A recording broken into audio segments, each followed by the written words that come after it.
Tonight, we open a quiet page in history, a page worn by time, softened by memory, and carried forward by countless lives who walked the earth long before us. As you settle into a comfortable place, allow your breath to slow. Allow your thoughts to settle like dust drifting through a still room, and let the world outside grow a little more distant. In this gentle space, we will wander through the echoes of the past together. The story you're about to hear is not one of battles or kings, not a tale of victory or defeat, but a quieter kind of history, the kind written in the spaces between great events. It is the story of ordinary people, of small routines, of the way life continued even in the shadow of something vast and frightening. Tonight, we walk through the lingering memory of the plague years, not to dwell on fear, but to understand how silence shaped a world, how loss transformed villages, families, and faith, and how from that silence, life slowly returned. This is a story told gently, as though whispered beside a warm hearth. Let your eyes grow heavy if they wish. Let the rhythm of the words guide you deeper into stillness. There is no need to follow every detail. The past will hold you softly, as long as you are here. Welcome. You are safe, you are warm, and you are free to drift. When you're ready, we begin. There was a time, before the bells tolled for the dead, when morning still felt eternal. The air was heavy with dew, and mist rolled gently across the hills, settling in the hollows where sheep grazed. Chimneys exhaled thin threads of smoke, and somewhere beyond the fields, a blackbird sang to no one in particular. Life was quiet, predictable, beautiful in its smallness. In the distance, the church bells marked the hour, not of warning, but of routine. The sound drifted over rooftops of timber and thatch, over narrow dirt lanes lined with market stalls, over stone bridges where children played with sticks and shadows. People rose with the sun, worked with the earth, and returned home when the light faded, the same as they had for generations. In the heart of every small town, there was rhythm, the cobbler's hammer striking leather, the steady turning of a mill wheel, the soft laughter of women gathering water by the well. Nothing hurried, nothing rushed. Time itself seemed to move differently, slower, more deliberate, like a gentle breath between heartbeats. Bread baked in communal ovens, the smell of wood smoke mingled with the sweetness of grain. Old men sat beneath archways, carving spoons or sharpening tools while talking about weather and harvests. Children, barefoot and bright-eyed, chased each other through patches of sunlight that filtered between houses. It was not a perfect life, but it was whole. Far beyond these villages lay the open roads, dusty, lined with poplars and milestones. Merchants passed through now and then, leading mules burdened with bolts of cloth or sacks of grain. Pilgrims, too, with crosses around their necks and hope in their eyes. They brought stories from distant lands, tales of kings, wars, and saints, and of cities so large they seemed to swallow the sky. But the villagers listened politely and returned to their tasks. Such things belonged to another world. Their own was made of smaller miracles, the first sprout of wheat, the birth of a lamb, the kindness of a neighbor. It was enough. On market days, the town filled with color, Wooden carts rolled in from surrounding villages, carrying apples, cloth, and chickens. Women in linen aprons bartered gently over prices. Children clung to their mothers' skirts. A minstrel played a soft tune on a reed flute near the fountain. Coins changed hands, bread changed owners, and laughter filled the square. The blacksmith leaned from his doorway, wiping sweat from his brow, and greeted a passing friend with a nod that said more than words. In the churchyard beyond, a monk watched quietly, his eyes calm but distant. There was a comfort in these rituals. Every week, the same rhythm. Every week, the same faces. In the fields, the world was built on calloused hands. Men and women bent low over the soil, turning the earth with slow, steady motion. They spoke little.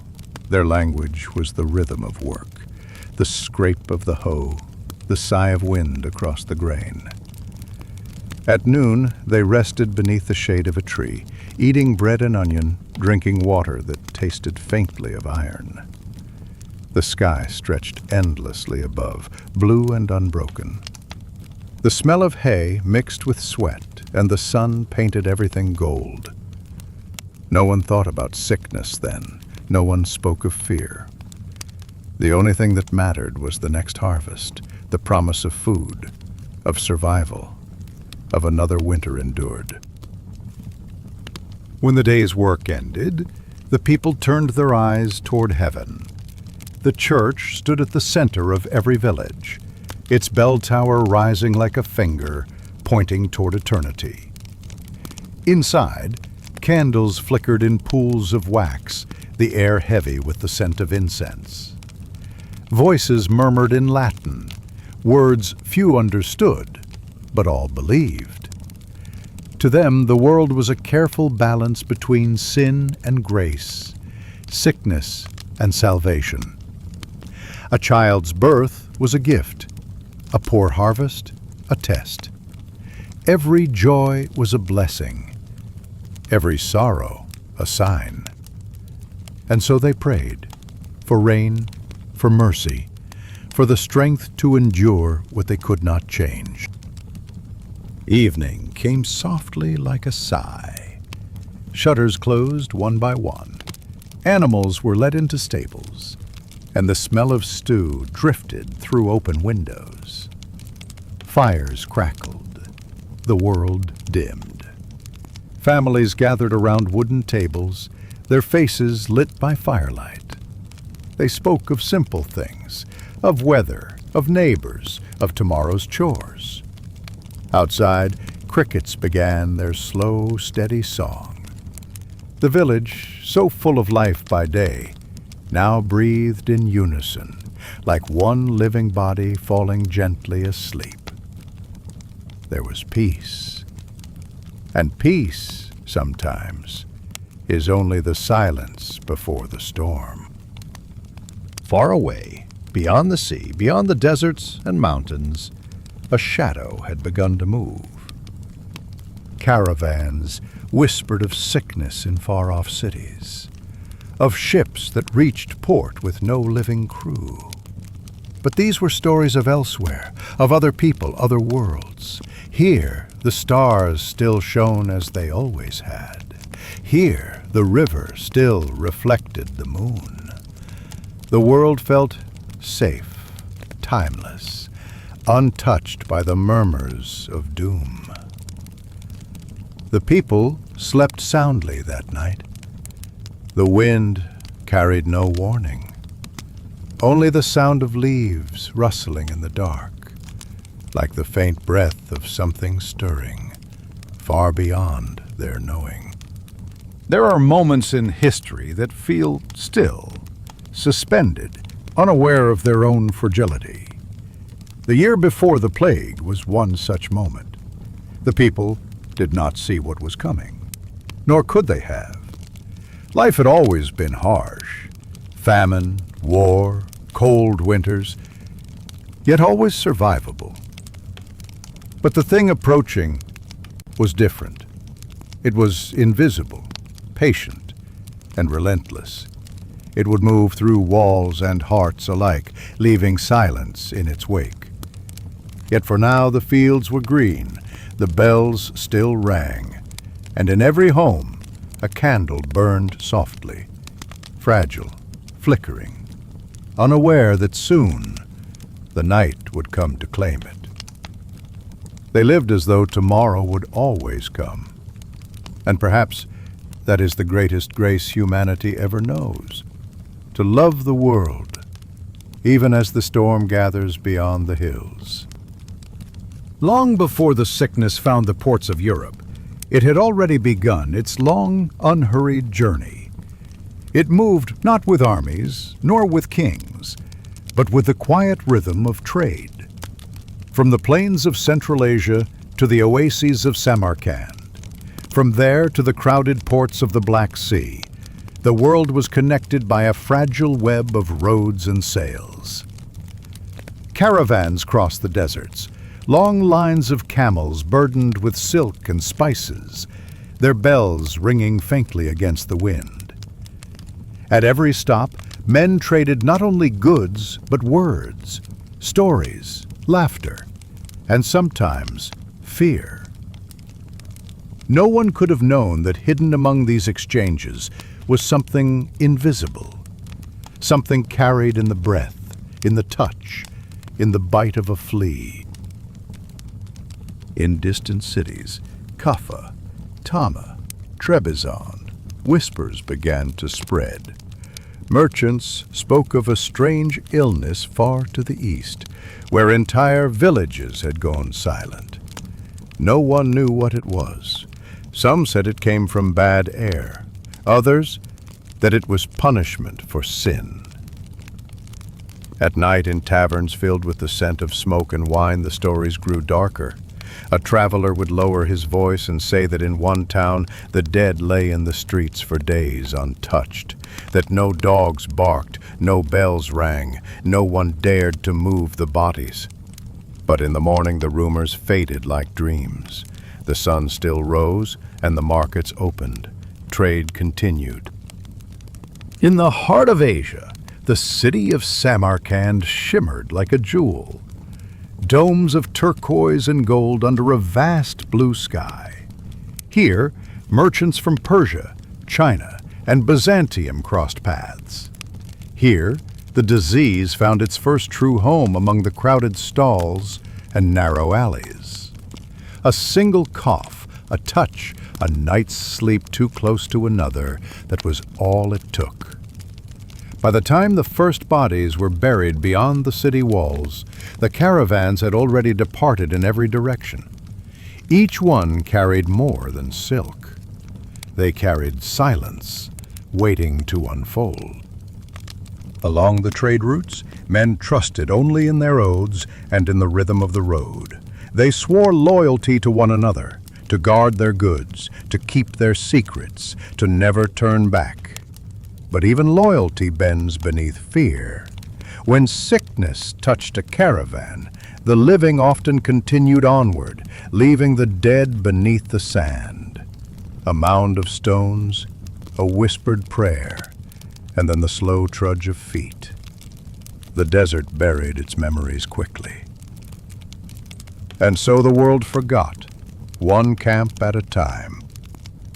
By 1346, ships leaving the ports of the Black Sea carried more than grain and cloth.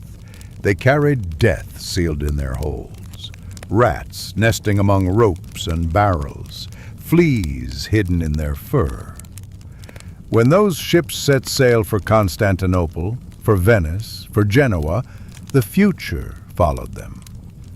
Sailors whispered of fevers that came like lightning, of men who coughed blood and died before sunrise. But the sea was their livelihood. Fear could not outweigh hunger, and so the ships sailed on. In the belly of each ship, life stirred unseen. Rats scurried through the darkness, gnawing at ropes, nesting in sacks of grain. Fleas fed and multiplied, and in their tiny bodies, the plague waited. There was no malice in it, only nature's blind persistence. Above deck, sailors sang to the rhythm of the waves. Below, 1,000 invisible mouths whispered of death. The sea does not keep records of such things. Only the silence of the deep remembers. When the ships reached Byzantium, the great crossroads of the world, no one noticed at first. Markets still bustled beneath the towering walls.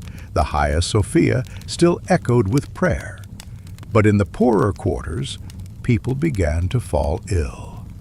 At first 1, then 10, then 100.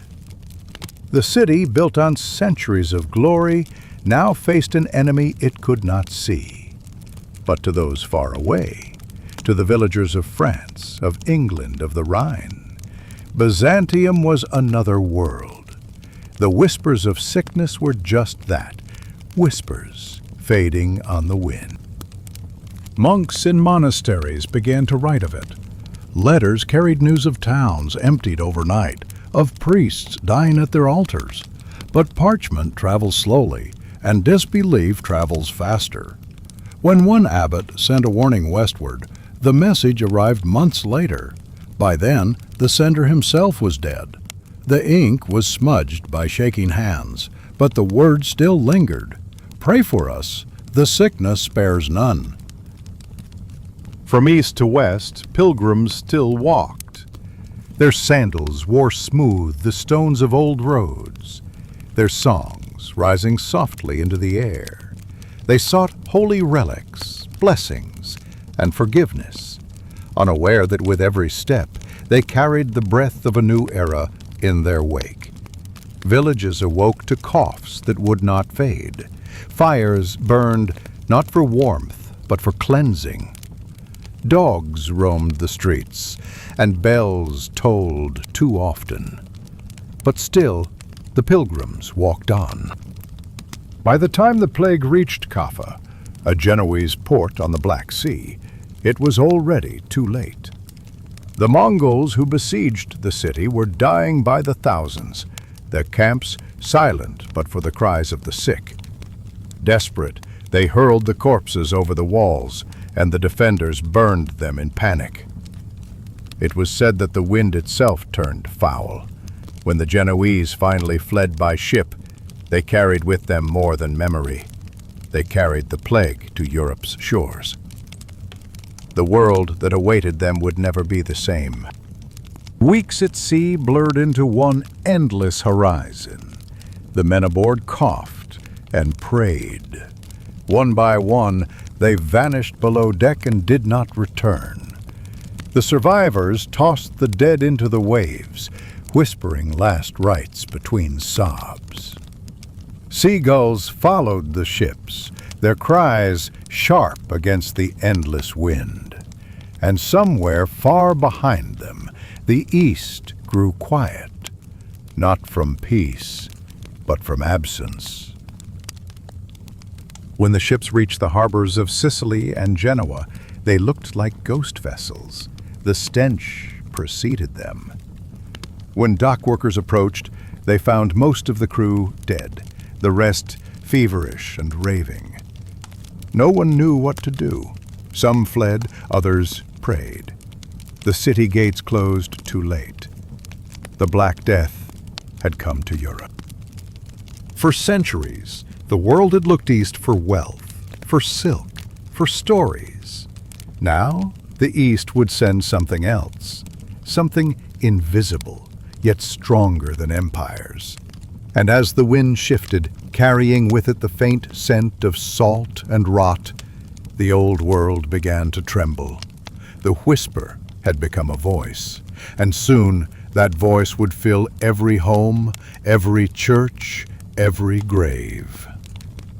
No one could name it then. They called it bad air, or God's wrath, or the curse of the East. But the truth was simpler. It was life and death, bound together in motion, and it was coming. It began, as so many things do, with the sea. The ships arrived quietly, their sails torn by wind, their decks empty but for shadows. Fishermen on the docks watched them drift into the harbor, carried more by tide than by hands. At first, they thought the crew was sleeping, but when the harbor guards climbed aboard, the truth was stiller than any dream. Bodies lay where they had fallen, near barrels, beside ropes. Under the faint light of dawn, the air smelled of salt and decay. A gull perched on a mast and screamed into the silence. No one spoke. They only looked at one another, as though hoping someone else might know what this meant. By noon, the ships were sealed. No one dared to go near them again, though rumors spread faster than any wind. Some said the sailors had eaten poisoned grain. Others, that demons had taken them at sea. A priest was called to bless the harbor. He walked slowly, his robes brushing against the wood, his voice trembling as he prayed. But there were merchants who whispered of something else, stories they'd heard from travelers out of the east, of sickness that spread through breath and shadow, of whole towns gone silent. Still, the markets opened, people came to buy fish and bread, to laugh, to forget. Life has a way of pretending, even when the storm has already arrived. In the lower quarters of the port, a dock worker named Matteo was the first. He'd been among those who unloaded the ship, strong, cheerful, with a wife and 2 small sons. At first, it was a fever, nothing more. By evening, his skin burned and his breath came shallow.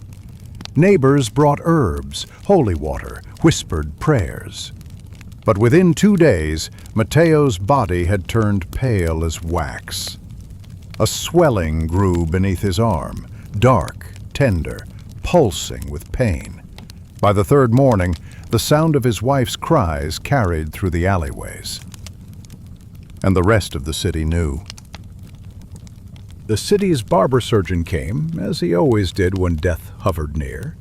He brought his tools, iron knives, leeches, linen soaked in vinegar. He believed in balance, that sickness was heat and blood its vessel. He lanced the swelling. He prayed. When Matteo's breath slowed to silence, the healer washed his hands in a basin of cold water.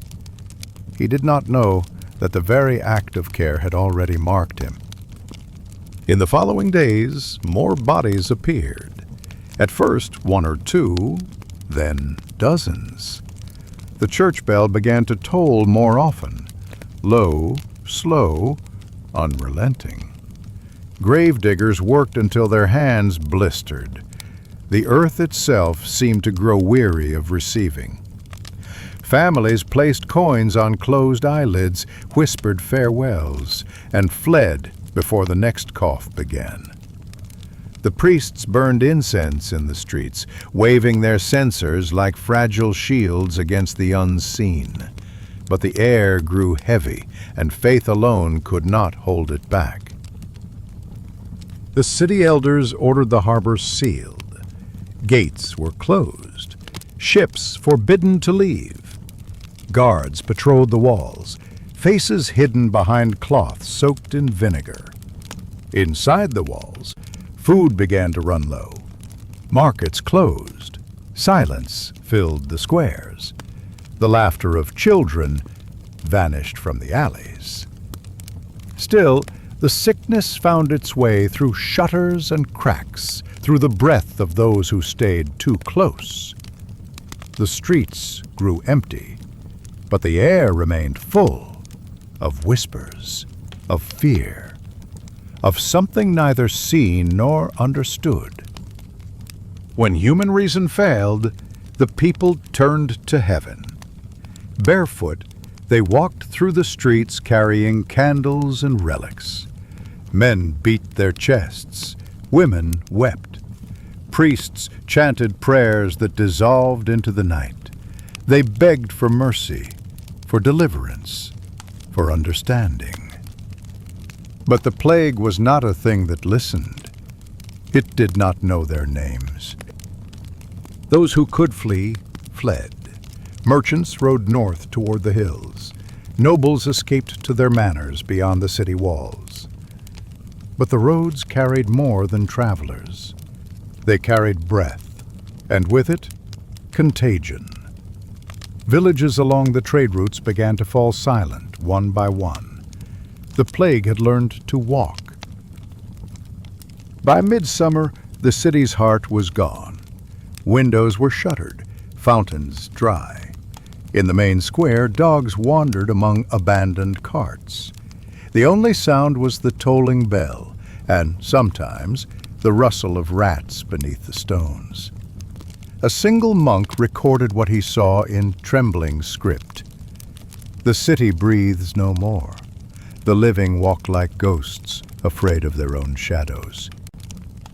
At night, the wave still came to the shore, gentle, unbothered, eternal. The sea had carried life and trade for centuries. Now it carried silence back and forth against the stones. Fishermen no longer cast their nets. The harbor was full of still ships, their ropes creaking softly in the wind. The same tide that once brought fortune had now brought forgetting. Weeks passed. The plague burned through the city like fire through dry wood, then, just as suddenly, faded. Those who survived emerged blinking into the light, thin and hollow-eyed. They spoke softly, as though afraid the air might still be listening. Grass grew between the cobblestones. Birdsong returned, hesitant and pure. But nothing felt the same. The world had changed shape, and though few understood it, all could feel that something vast had begun. Messengers carried letters north and west, pleas for aid, for medicine, for understanding. But with each message, the sickness traveled further, to Pisa, to Marseille, to Paris, to every place where men gathered and breathed. It had no flag, no army, no name, and yet it conquered all. They called it pestis, the pestilence. But it was not just death that moved across the land. It was change, vast, silent, and patient. And though the bells would ring for centuries, they would never again sound quite the same. There are moments in history when the world seems to hold its breath. Moments when the weight of something unseen presses itself into the corners of daily life, dimming the familiar, silencing the ordinary. In the early summer of 1348, Florence stood at the edge of such a moment. Though most within its walls did not yet understand how profoundly life would change. It began quietly, always quietly. A single shop that failed to open its wooden shutters. A baker who did not light his oven at dawn. A courtyard where no water splashed from a bucket, no voices sounded from the windows.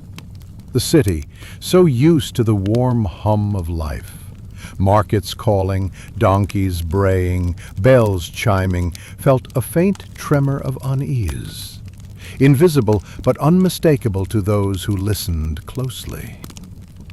At first people assumed it was temporary, a passing illness, perhaps a lingering fever brought by the warm winds from the south. Florence had endured sickness before. It had endured war, famine, and the capricious whims of politics.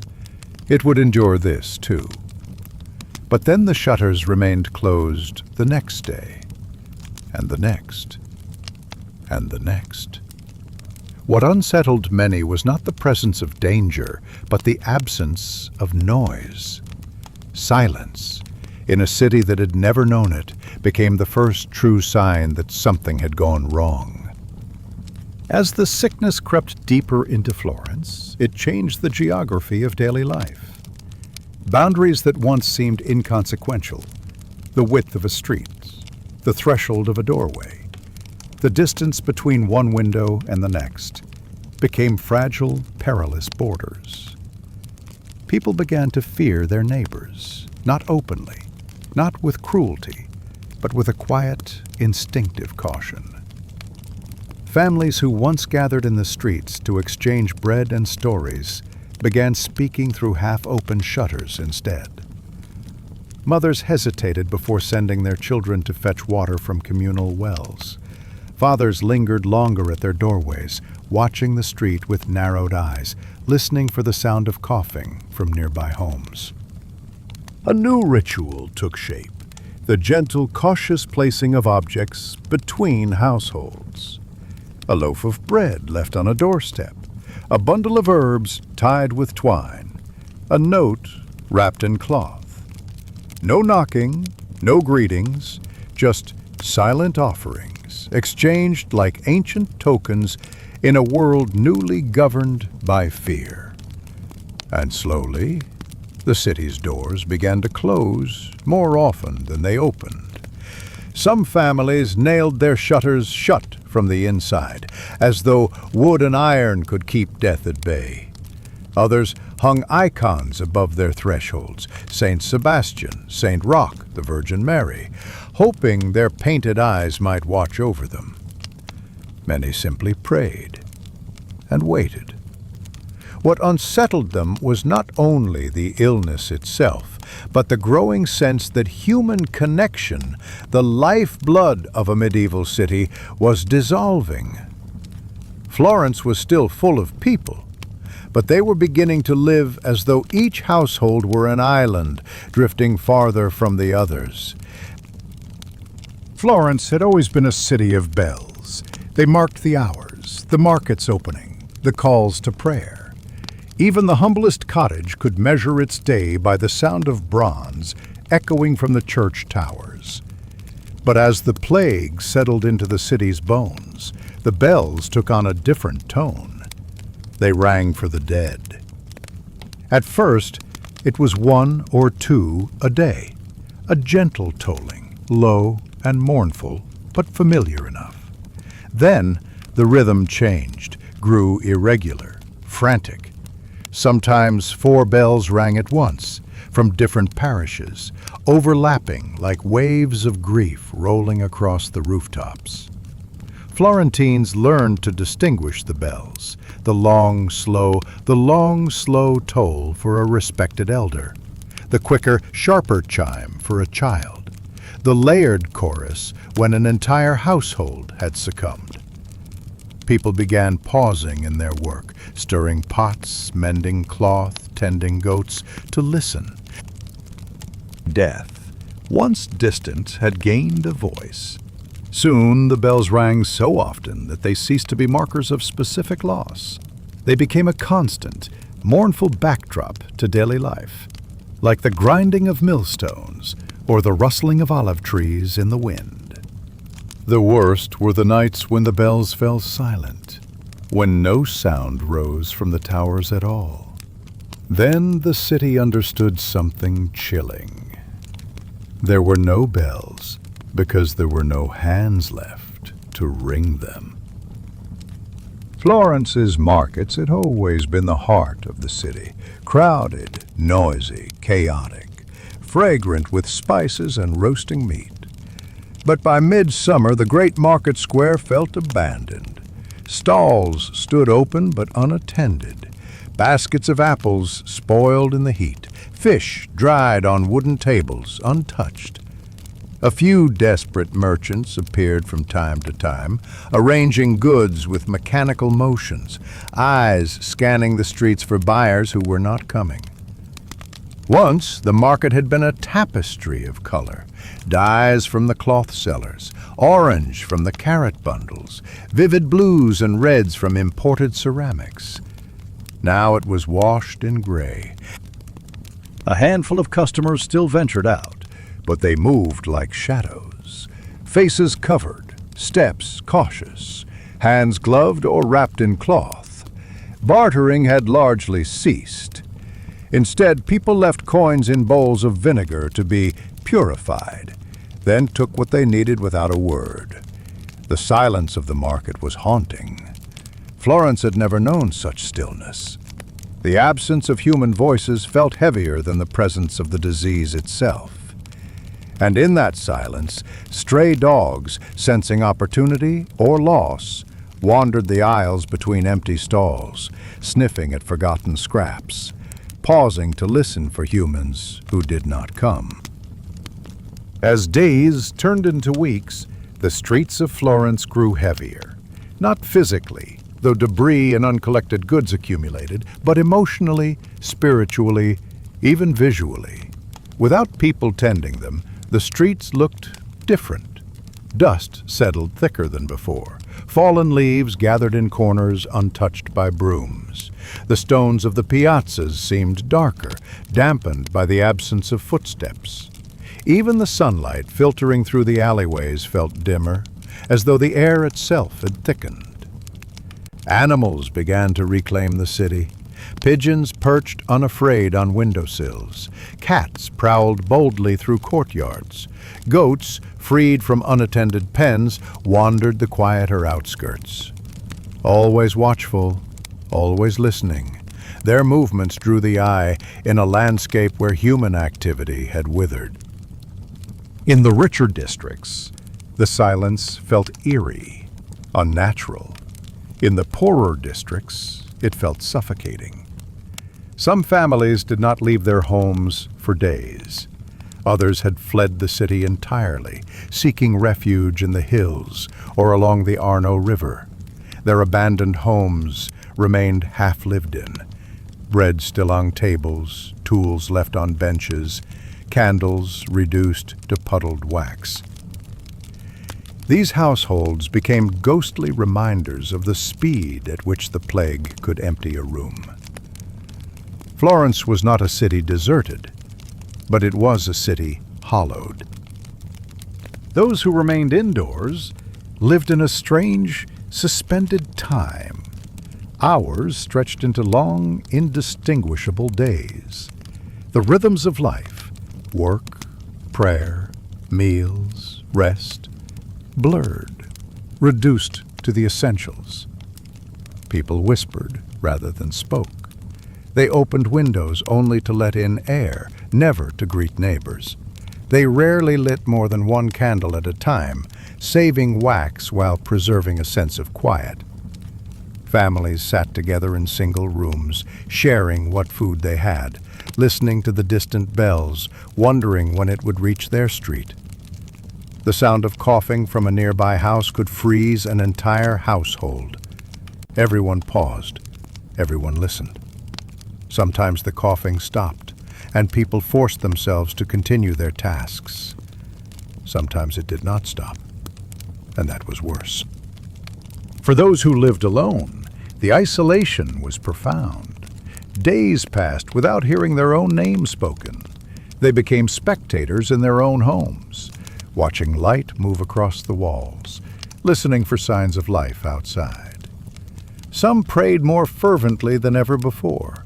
Others stopped praying entirely, unable to reconcile their faith with the world they saw collapsing outside their windows. Many simply endured, 1 hour to the next, waiting for the sickness to pass their door, or claim it. Despite the danger, there were still those who walked the streets, the caretakers, the helpers, the desperate, and the brave.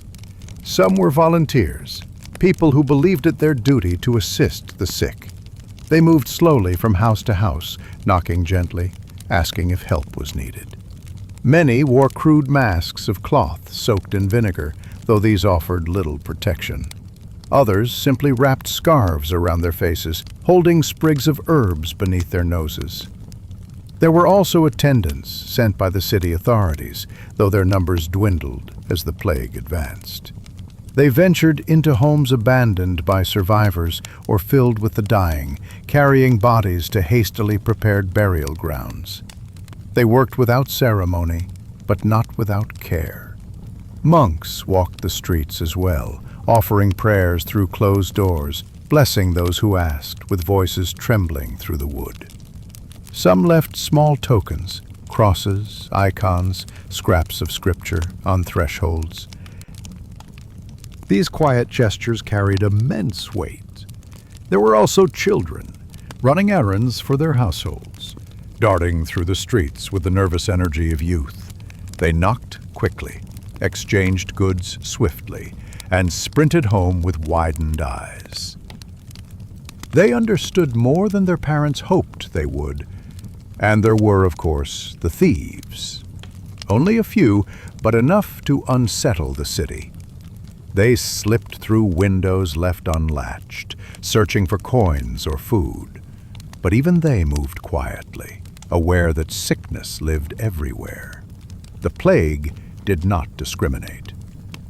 And even the boldest thief feared what could not be seen. By late summer, a new sound entered Florence's streets, the raw, heavy silence of houses emptied by the plague. Neighbors learned to recognize them. Houses where laundry no longer hung from windowsills. Houses where candles did not flicker at night. Houses where the smell of cooking, bread, onions, stew, no longer drifted into the street. Some buildings were sealed by city officials. Others were left open, doors swinging gently in the wind. In certain parishes, entire rows of homes stood abandoned. Children whispered that ghosts lived there. Adults did not contradict them. The city, once a tangle of life, now felt carved into pockets of the living and the dead. People traced new routes to avoid certain streets, taking long, winding paths instead of passing by familiar places now steeped in sorrow. A sense of unreality settled over Florence. People moved through it as though dreaming, a dream heavy with stillness, broken only by the occasional cry of someone newly bereaved.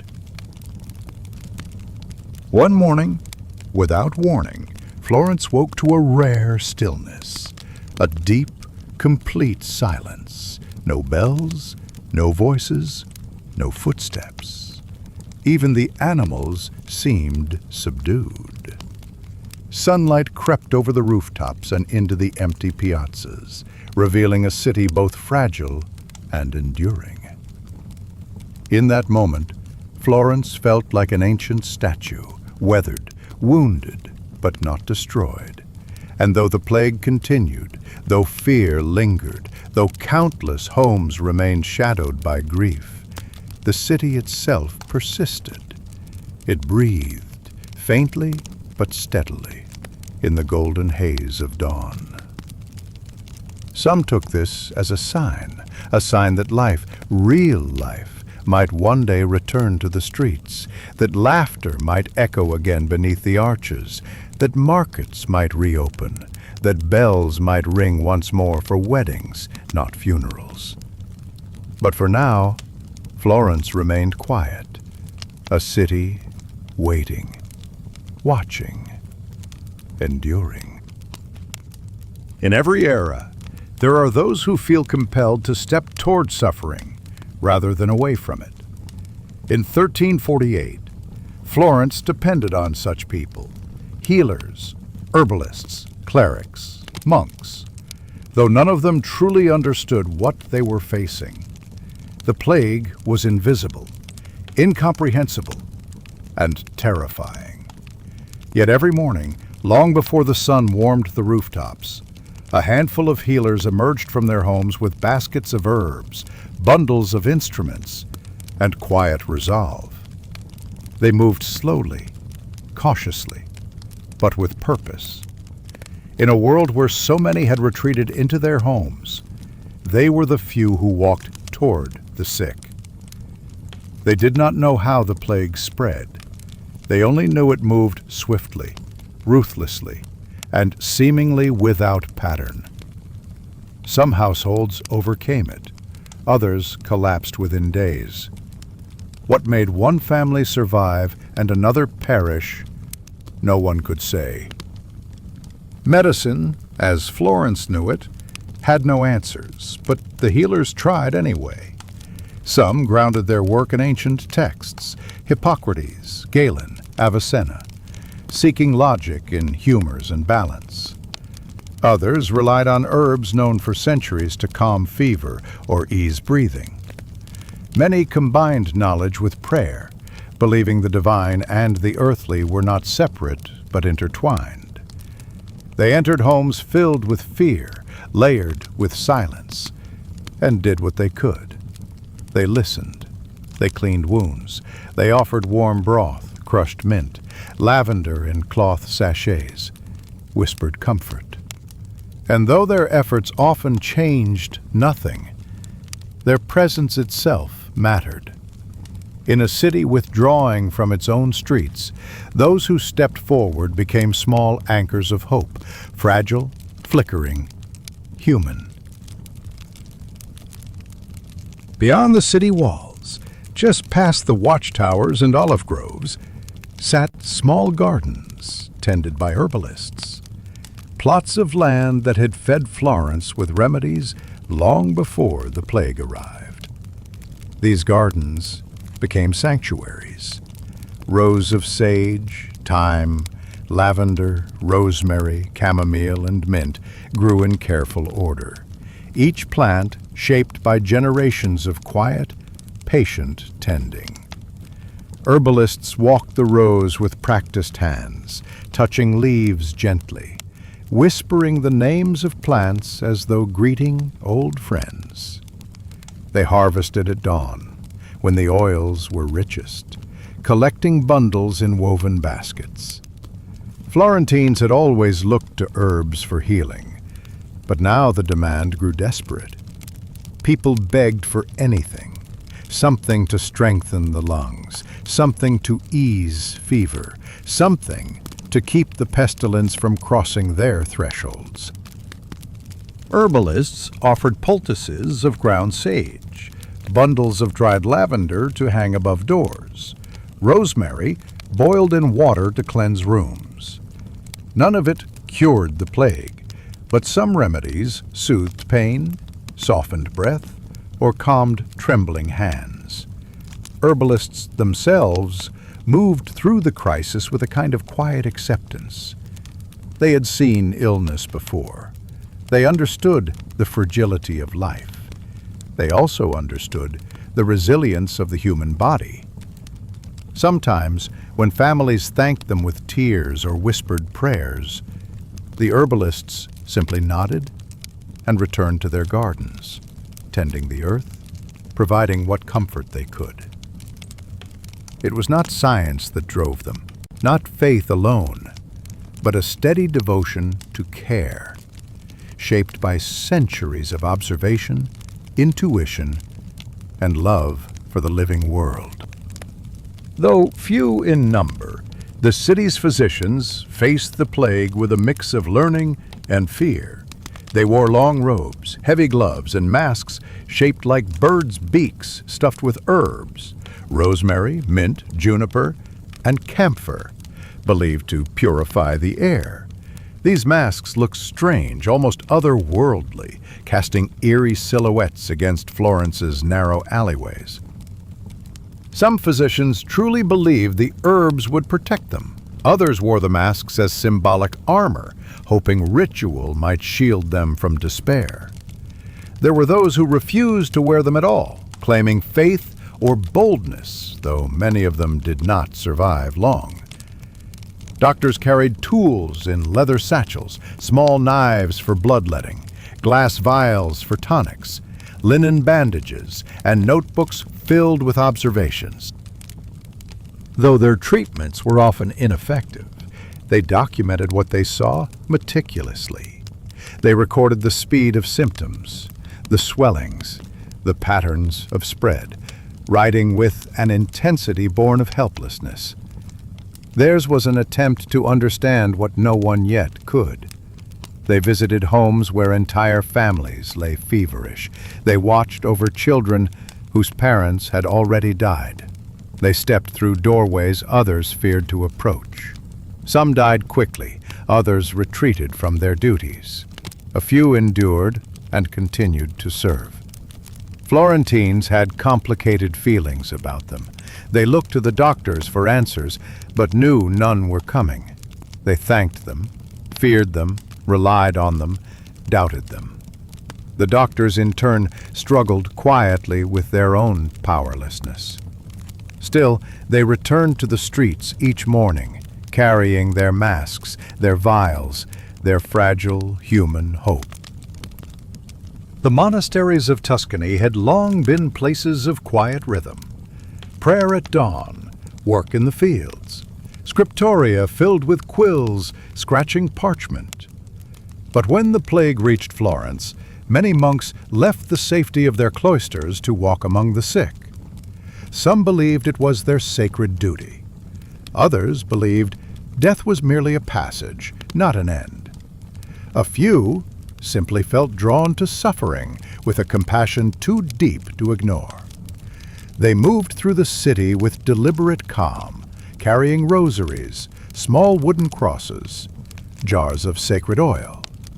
Their footsteps echoed softly on stone, their cloaks brushing against walls.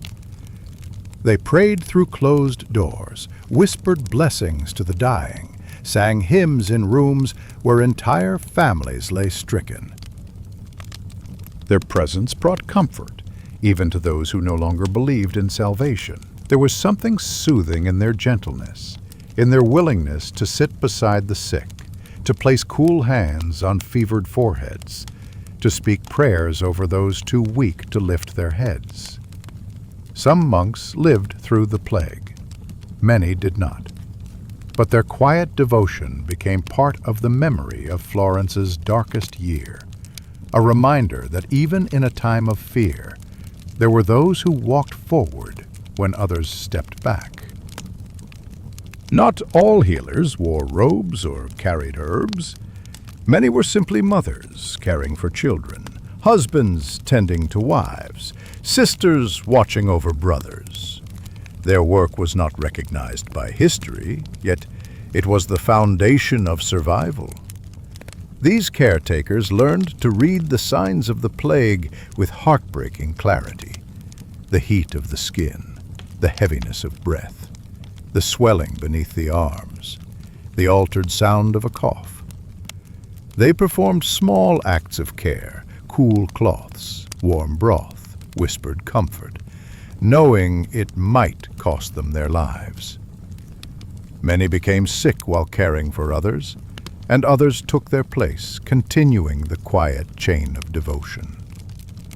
Florence's poorest families, who had the least space to distance themselves, became some of the most dedicated caretakers.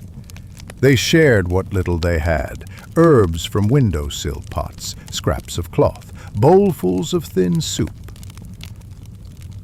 Some households created rituals, singing softly to calm a feverish child, placing sprigs of thyme beneath pillows, reciting familiar prayers to keep fear at bay. In a time when the streets were silent and the markets barren, the warmth of a single shared gesture could feel like a profound blessing. These invisible caretakers were the true heartbeat of Florence, quiet, steady, enduring. As the plague persisted, fear sought expression in ritual. Processions began to form, small at first, then growing in size. Groups of townspeople walked through the streets barefoot, carrying candles, banners, and icons of saints believed to protect against illness. Some wept openly. Others chanted psalms or whispered desperate prayers. Clerics warned that gatherings spread disease, but fear outweighed caution. Many believed the plague was a punishment for sin, that repentance might turn God's gaze toward mercy. Alongside these processions came the flagellants, men who traveled from town to town, whipping their backs in rhythmic unison, hoping their suffering might purify the sins of the world. They moved through Florence like a dark river. Their chants rose in the narrow streets. Their discipline was frightening, mesmerizing, painful to witness. Families watched from windows, torn between awe and dread. The line between faith and fear blurred. And yet, even in confusion, even in desperation, these public rituals brought a strange sense of unity. Florence, divided by sickness, briefly stood together in prayer. It did not stop the plague, but it gave meaning to suffering. When the processions ended, when the monks returned to their cloisters, when the physicians rested in their homes, Florence still needed care. Some of the most devoted helpers were the ones who never walked the streets at all, people who knelt at home, praying for the city. Grandmothers whispered rosaries with trembling hands. Fathers lit candles at dawn each day. Children pressed small icons to their chests before bed. It is easy to think such acts were insignificant, but in times of hopelessness, belief, any belief, can be a powerful anchor. Some prayed for strength. Some prayed for healing. Some prayed simply for the courage to face another day. Faith, during the plague, was not only a matter of religion. It was a way of surviving the unbearable. Florence was full of such quiet believers, holding on to whatever gave them meaning, whatever gave them breath. As summer deepened and the plague showed no mercy, even the strongest healers felt the strain. There were days when physicians sat on steps with their masks removed, staring blankly into the distance, too tired to continue. Monks wept quietly in cloisters after blessing too many bodies in a single day. Herbalists stood in their gardens with empty baskets, knowing nothing they grew could stop the spread of death. Florence's healers were not miracle workers. They were human. They suffered, they feared, they doubted, but they continued. Not because they believed they could save the city, but because they refused to abandon it. Their work became a form of resistance against despair, a candle lit against overwhelming darkness, a whisper of compassion in a city full of grief. And even when their remedies failed, the comfort they offered endured. When the plague finally loosened its grip on Florence, the healers and the faithful were among the first to step into the open streets. They emerged blinking into the sunlight, carrying memories heavy with sorrow. They walked past homes they had visited countless times, now silent. They passed gardens where patients once sat, now empty. They saw streets they knew intimately, now changed forever.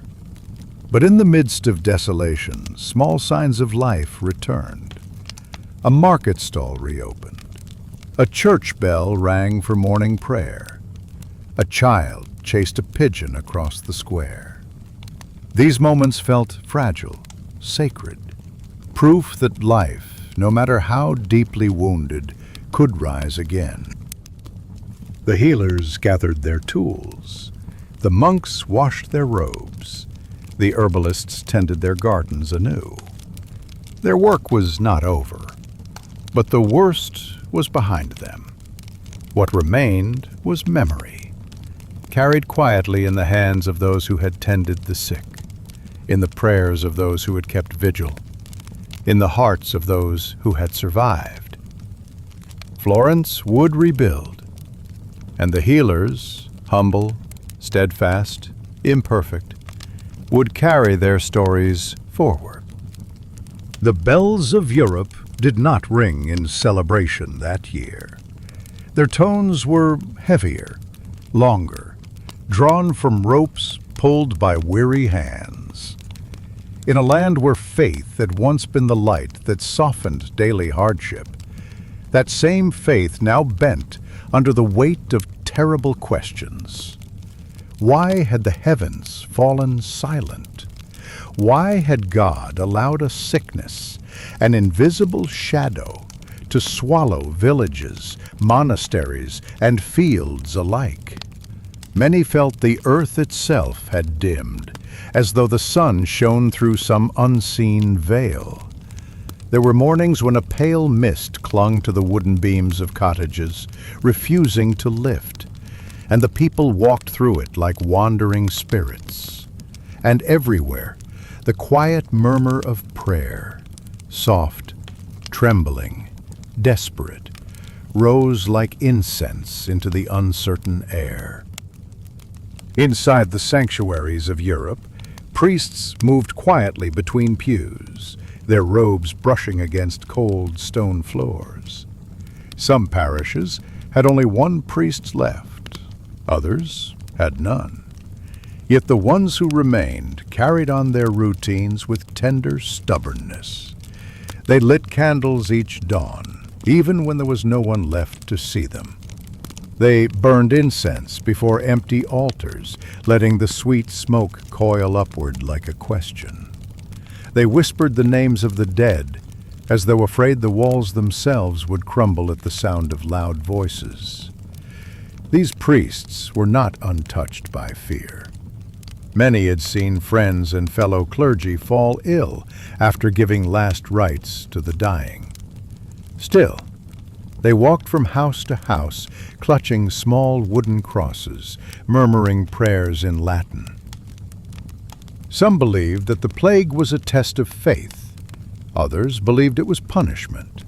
But all agreed that abandoning the faithful entirely would be a betrayal too deep to bear.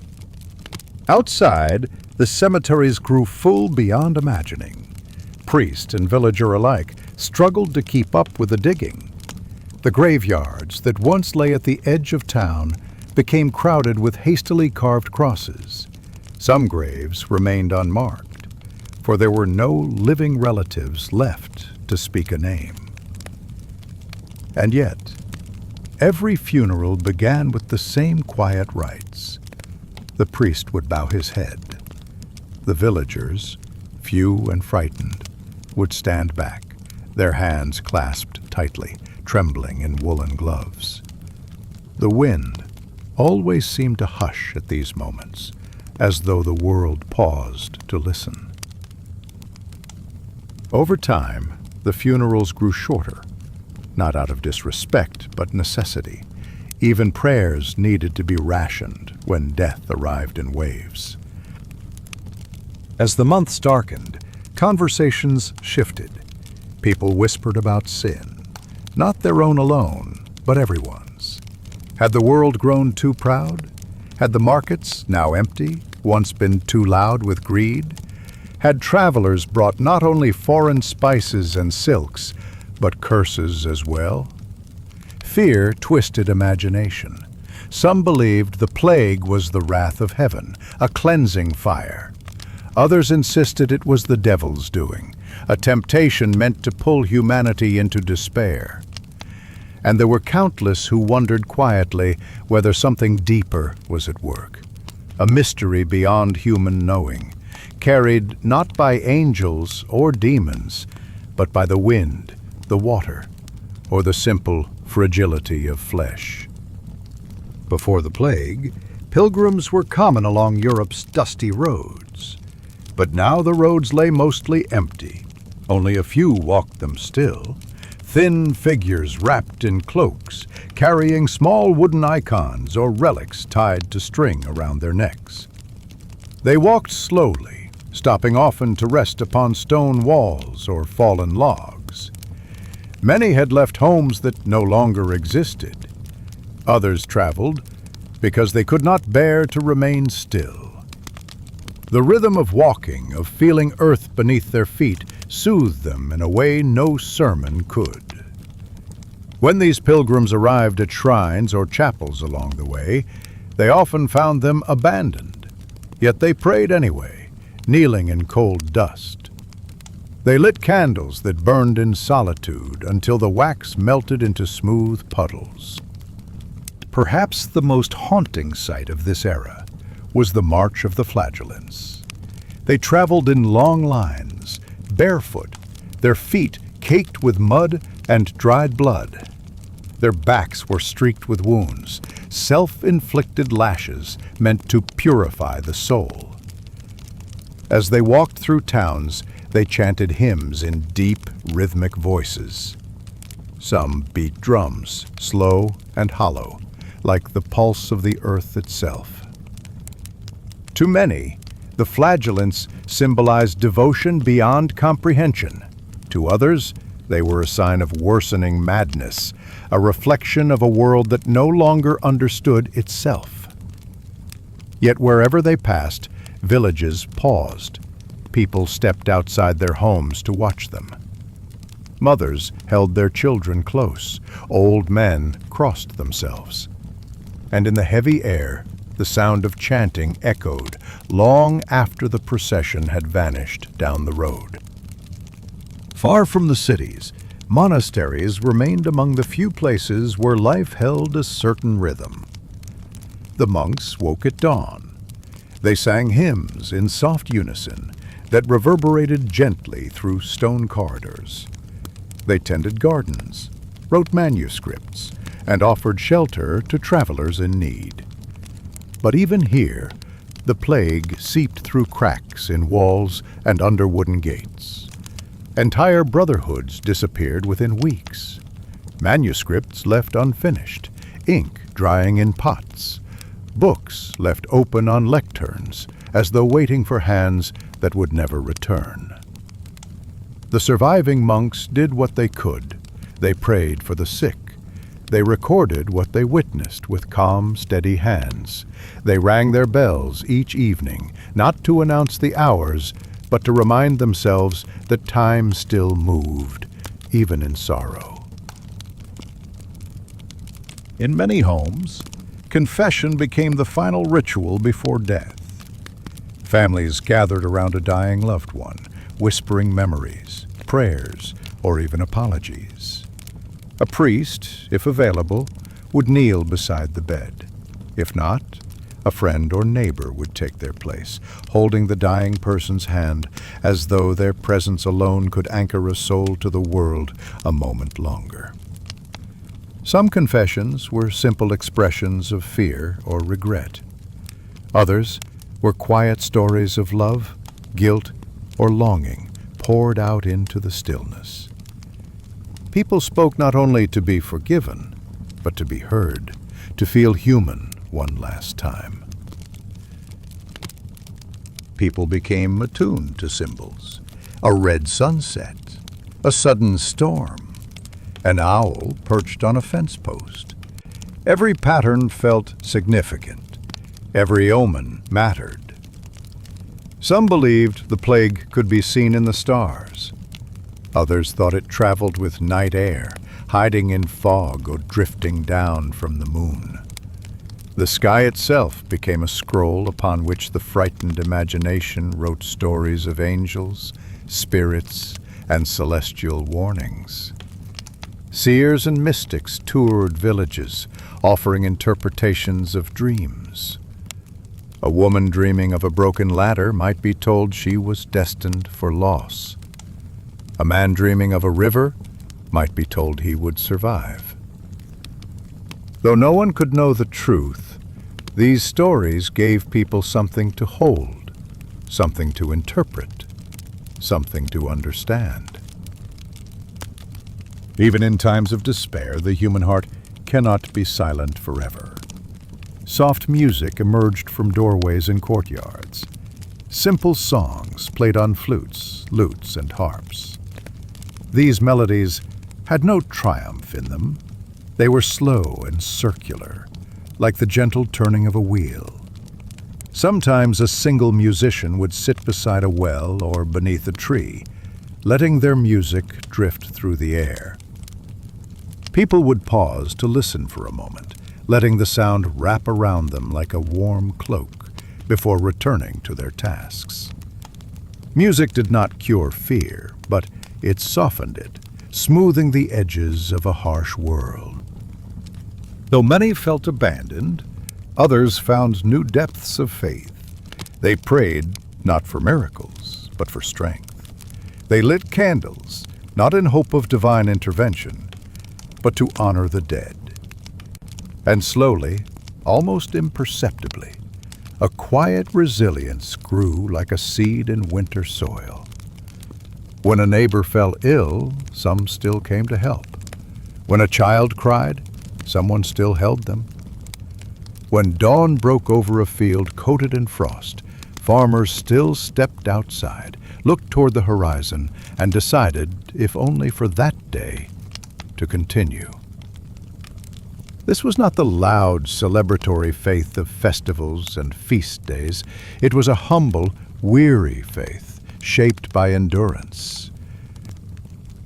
By the time the plague reached its peak, people had grown used to uncertainty.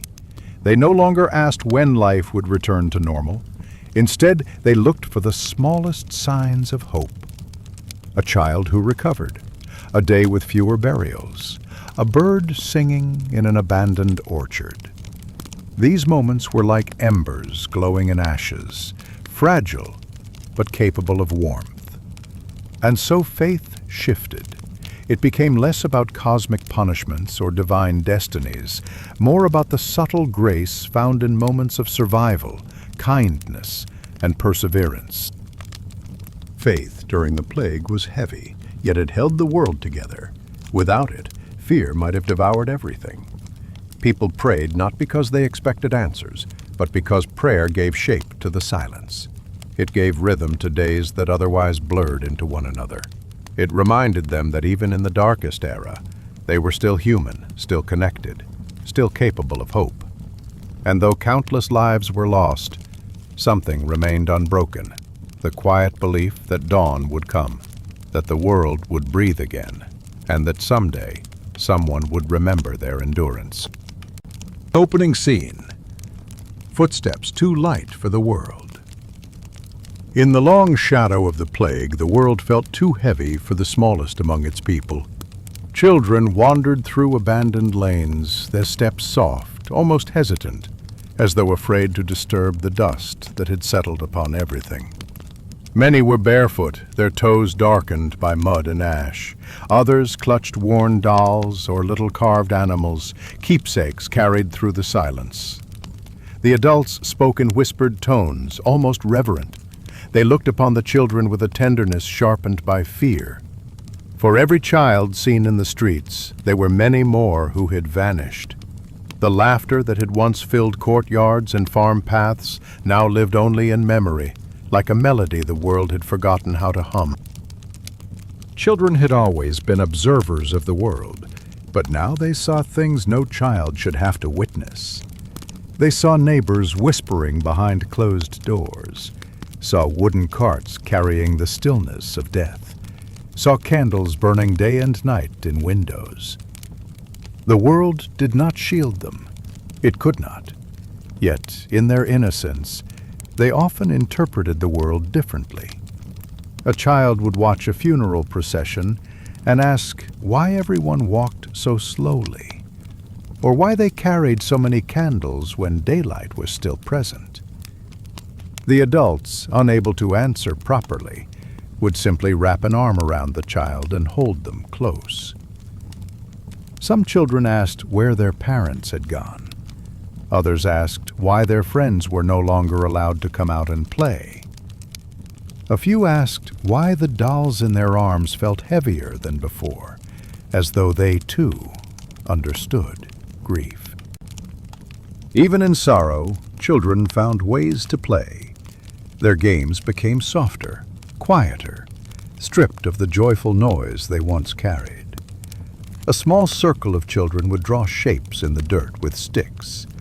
Others would stack pebbles, creating tiny towers that toppled with the slightest breeze. Some played hide and seek, though the thrill had drained from it.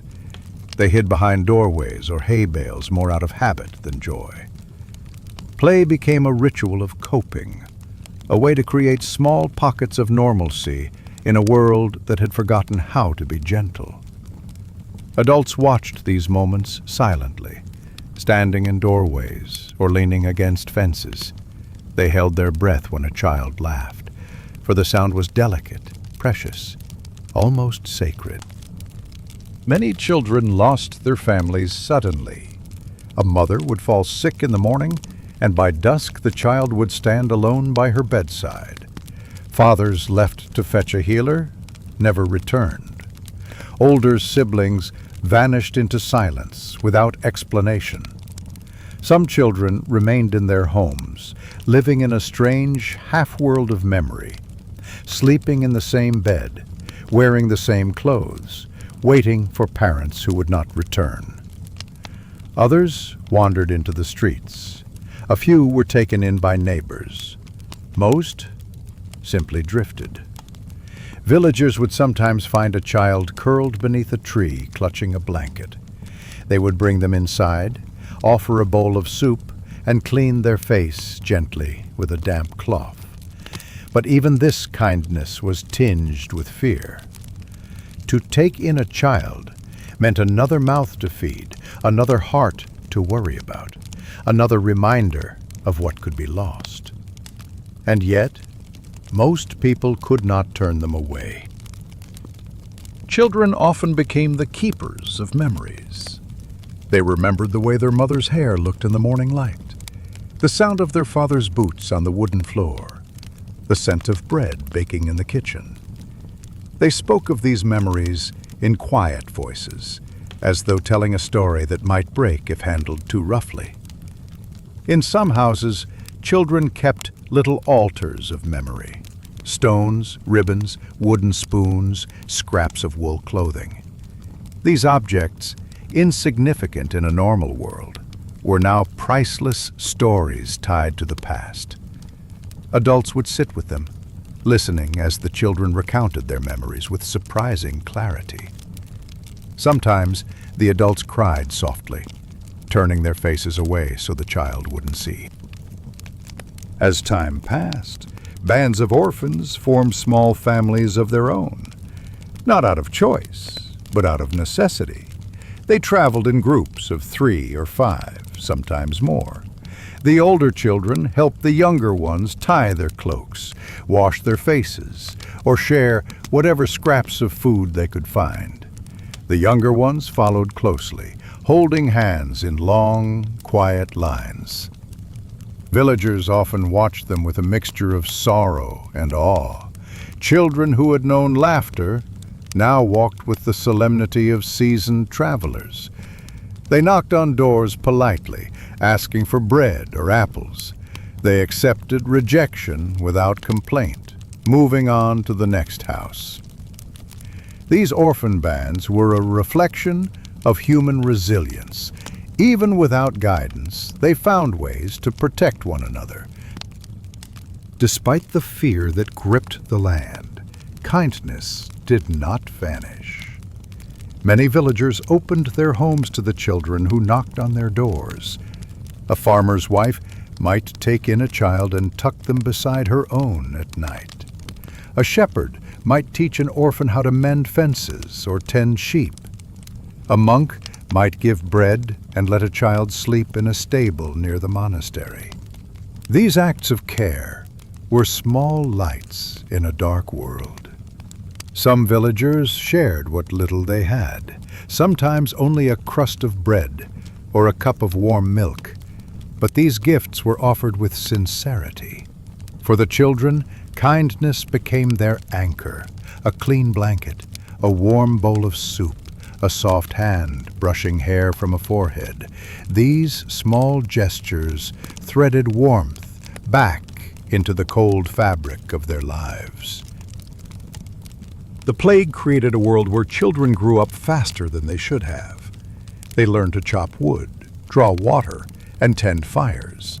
They learned how to wash linens, mend tears in clothing, and care for sick siblings. They listened to adults speaking in hushed tones and pieced together truths far beyond their years. Some children took on responsibilities that even adults struggled to bear. A 10-year-old might become the head of a household. A 7-year-old might learn to cook simple porridges. A 12-year-old might teach a younger child how to say prayers at night. But in quiet moments, when gathering firewood or watching the sun sink behind distant fields, their faces softened, revealing their true age. They were still children, caught in a storm too vast for their small hands to hold. Night was the most difficult time for many children. The world grew colder, quieter. Shadows stretched long across walls. The absence of familiar voices made the darkness feel even deeper. Some children woke screaming, clutching their blankets, calling for parents who could no longer answer. Others cried silently, turning their faces into their pillows to muffle the sound. A few spoke of nightmares filled with faceless figures, dark corridors, or the sight of loved ones turning away. Adults, exhausted themselves, did what they could. They stroked the children's hair. They whispered lullabies that trembled with fatigue. They sat beside them until sleep returned. And when dawn finally arrived, its gentle light felt like a blessing, thin but warm enough to soothe trembling hearts. Many children stopped asking questions. The world's answers had become too painful. Instead, they observed, they listened, they adapted. In small villages, children learned to identify herbs that soothed fevers. In towns, they learned to avoid crowded streets. In countryside hamlets, they learned the rhythm of chores that once belonged to grown hands. Their innocence bent, reshaped into a quiet understanding far too early. Even so, some small joys remained. A butterfly landing on a fence, warm bread shared from a baker's window, a kitten curling in a child's lap. Moments brief yet luminous, like beams of sunlight piercing through heavy clouds. Many monasteries became shelter for wandering children. The monks, already carrying the weight of their own losses, welcomed the orphans with quiet compassion. Inside these stone walls, children found structure, simple routines, soft hymns, bowls of warm broth, and beds filled with fresh hay. Some learned to read by tracing letters carved into wood. Others helped tend herb gardens, their small fingers digging carefully into the earth. The monks rarely asked about the children's pasts. They offered comfort without probing, understanding that some stories were too fragile to retell. Even when surrounded by kindness, many children felt a hollow place inside them, a place shaped like those they had lost. This ache was not loud. It was quiet, persistent, like a faint ringing after a bell stops. Some children clung to adults with fierce attachment. Others withdrew, preferring solitude in corners, lofts, or beneath blankets. They carried their loneliness the way a traveler carries a worn satchel, always with them, always heavy. Yet in this loneliness, something else began to grow: the ability to endure. Children learned that life could continue even when the world seemed unbearable. They did not forget, but they learned how to walk with memory. Many children, especially those taken in by healers or monks, learned simple methods of care.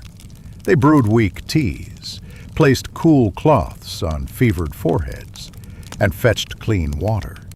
Their gentle hands were often the first comfort offered to the sick. Some of the dying smiled faintly when touched by these children, as though sensing purity in their presence. In a world ruled by fear, children became unexpected sources of warmth, their small acts of care breathing humanity back into homes that had nearly forgotten it. On rare nights, when the sky cleared, children gathered outside and listened as adults told stories of times before the plague. Tales of feasts, festivals, and distant fairs. Stories of heroes, saints, and travelers who crossed wide mountains. Children listened wide-eyed, wrapped in blankets, drawn to the warmth of fires and the comfort of voices. These stories were not meant to distract them, but to remind them that the world had once been bright and could be again. As months passed, a change began to spread through villages, so gradual that few noticed at first. A child laughed in a courtyard. Another ran through tall grass, chasing a butterfly. Two children splashed at the edge of a river, their clothes damp with silver droplets. These moments were fragile, like blossoms appearing after a harsh winter, but they were real. Adults paused when they heard laughter, letting the sound wash over them like warm water. It carried a promise the world had forgotten, that life, even bruised and burdened, had not been extinguished. Children had suffered more than words could express. They had lost homes, families, and safety. Yet they remained, small figures walking through dust and dawn, bearing memories and hope in equal measure. In time, these children would grow into adults who remembered everything. Their memories would shape the rebuilding of the world. They would plant fields, build houses, and laugh again. They would carry forward the stories of those who had been lost. Their gentle lives would prove that even the darkest era could not extinguish the quiet strength of humanity. The world was scarred, but the children were its seeds, scattered, fragile, yet persistent. And from them, tomorrow would rise. Long before the printing press, before the world could record its own story with ease, the task fell to a small group of dedicated souls, painters, scribes, monks, and wandering chroniclers. They lived quietly, observing the world with careful eyes. And when the plague came, these observers did not flee from the darkness. Instead, they leaned closer, trying to understand and preserve what was happening. They were not men and women of power, their names rarely carved into stone, yet it was through their hands that the memory of this era survived. Their quills scratched gently across parchment, their brushes dipped into pigments made from earth and plant, and in dimly lit rooms, they preserved moments the world wished it could forget, but needed to remember. In monasteries scattered across Europe, scriptoriums remained faint islands of order amid the chaos beyond their stone walls. These rooms were cold, drafty, and filled with the faint scent of ink and parchment. Rows of desks lined the walls. At each, a monk or scholar sat bent forward, writing with slow, deliberate strokes. The world outside was unraveling, but inside, the same rituals persisted. A bell rang to mark the hours. Ink pots were refilled with careful precision. Candles were trimmed so that the light fell cleanly over the parchment. Some monasteries had lost many members to the plague, and the scriptoriums grew quieter.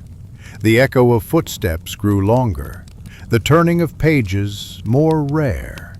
But still, those who remained recorded what they saw, or what they feared, or what they hoped would someday be remembered. Not all chroniclers wrote behind monastery walls. Many roamed the countryside, carrying satchels of parchment and ink, moving from one village to another like wandering shadows. These wanderers witnessed the world in its rawest form. They saw abandoned cottages where laundry still hung from forgotten lines. They saw entire households silent beneath thatched roofs. They saw markets with empty stalls, weeds pushing through cobblestones. They wrote while sitting beneath trees, inside abandoned barns, or beside quiet rivers. Their writings were not always polished, not always accurate, but they carried the pulse of the world. They wrote in the margins of their pages about the way the wind sounded in empty towns, or how a single cry could echo down a deserted street. Painters, too, captured the world as it changed. Many had once made their living painting saints, lords, and wealthy patrons. Now, they turned their brushes toward more somber subjects. They painted the deserted marketplaces, the long shadows of carts that no longer moved, the sorrow etched onto the faces of survivors. Some painted in secret, fearing accusations of spreading despair. Others painted openly, believing that their art was a witness the world needed. Their workshops became sanctuaries of color amid a colorless age. A painter might spend hours mixing pigments, deep ochres, earthy browns, muted greens, trying to capture the look of a world drained of its brightness. Their canvases became mirrors, reflecting the fragile humanity that persisted despite the devastation. Some artists turned inward, focusing on the sacred rather than the earthly. Illuminators, the artists who created decorated manuscripts, continued producing intricate borders of gold leaf and delicate vines. Their art grew more solemn. Instead of vibrant blues and reds, they leaned into deeper, dusky tones. They painted angels with tired eyes, saints with gentle sorrow on their faces. And in the margins of their illuminated books, they sometimes added small scenes of daily life. Children sitting on thresholds, farmers bowing their heads, a single wilted flower in a clay pot. These illuminations revealed something profound. Even in holy books, the human world was bleeding through. The sacred and the mundane blended, as if reminding future generations that suffering and hope walked side by side. In many towns, someone took on the grim task of recording the names of the dead. This duty fell to those who could write, priests, clerks, or elders who had learned their letters long ago. They sat at crude wooden tables, ink pots trembling with each movement, and wrote names in lines that stretched endlessly. Some wrote only the first name and a brief description, Helene, wife of a baker, because they did not know more. Others wrote entire families, one line after another, the ink growing fainter as their hands tired. These books were often kept in simple leather bindings tied with string. Many did not survive the centuries, but those that did carry whispered stories through time. They are not dramatic accounts, merely lists, but the weight of each name lingers like a candle left burning in an empty room. Among the most striking works of this period were not grand paintings or ornate manuscripts. They were simple sketches, charcoal lines on scraps of parchment, or broken pieces of pottery. Artists sketched what they saw: a woman carrying water alone down a silent lane, a group of children huddled together near a well, an abandoned plow left in a field untouched. These drawings were quick, rough, but filled with quiet truth. Their lack of detail made them haunting. The empty spaces held as much meaning as the figures themselves. They captured moments of stillness that would otherwise have dissolved into memory. Not all chroniclers wrote with calm observation. Many wrote in fear. Their diaries trembled with emotion, pleas to God, warnings to the future, confessions of guilt and sorrow. Some texts described omens, two-headed calves, strange lights in the sky, or dreams of rivers turning black. Others questioned morality, why some were spared while others were taken. Many wrote of despair, believing the world's end was near. Yet, even these fearful writings served a purpose. They preserved the emotional landscape of the age. They reminded future generations that history is not only about events, but about the hearts that endured them. Some painters created works not meant for beauty, but for mourning. They painted scenes of loss with heavy brushstrokes, leaning into deep blacks and browns. Their paintings were not bought or commissioned. They were made because the artists had no other way to express the sorrow gathering inside them. These canvases showed widows kneeling beside empty beds, parents holding lifeless children, or solitary figures gazing out windows at deserted streets. Though somber, these images carried a strange gentleness. They did not glorify suffering, they honored it. And long after the painters themselves were gone, these images would be found in attics, monasteries, or village chapels. They served as silent companions to history, whispering of grief that had once filled the world. Not all writing focused on death. Some chroniclers deliberately recorded the details of everyday life, perhaps as an act of hope or defiance, or simple love for the world. They wrote about how bread was baked in villages, how fishermen mended their nets, how wool was spun during winter months, how children played in courtyards, how fields smelled in early summer. These details might have seemed trivial, but they became precious when life changed so drastically. Chroniclers understood that the world was losing more than lives. It was losing habits, traditions, scents, textures, and routines that had defined generations. Their writings preserved a way of life that would have otherwise vanished entirely.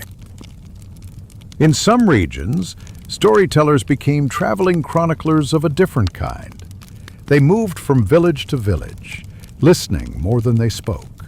They gathered tales, rumors, and personal stories, weaving them into narratives shared around fires at night. These stories were not factual records, but they carried emotional truth.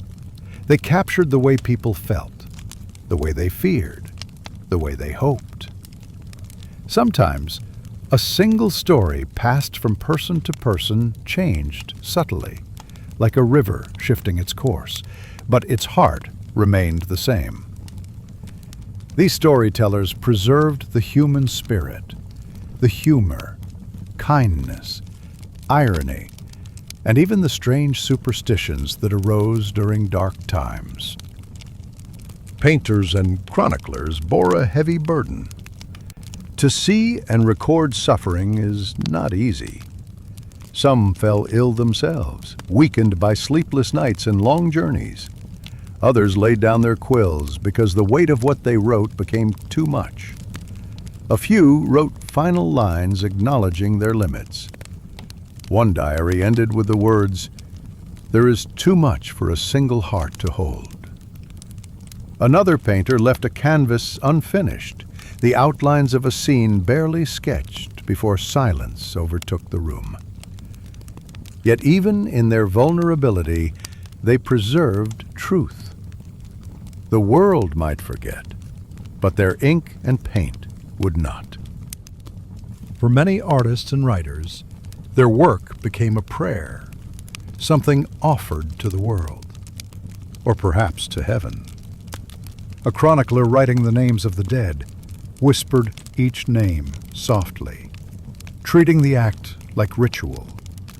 A painter depicting a quiet street treated each brushstroke as a moment of meditation. An illuminator adding gold leaf did so with reverence, as though anchoring light into the world. Their creations were not merely documents, they were acts of devotion, tangible expressions of care in a time when care was scarce. When the plague finally receded, the survivors found the works left behind: manuscripts, paintings, sketches, lists. Some of these became treasured relics, passed from family to family.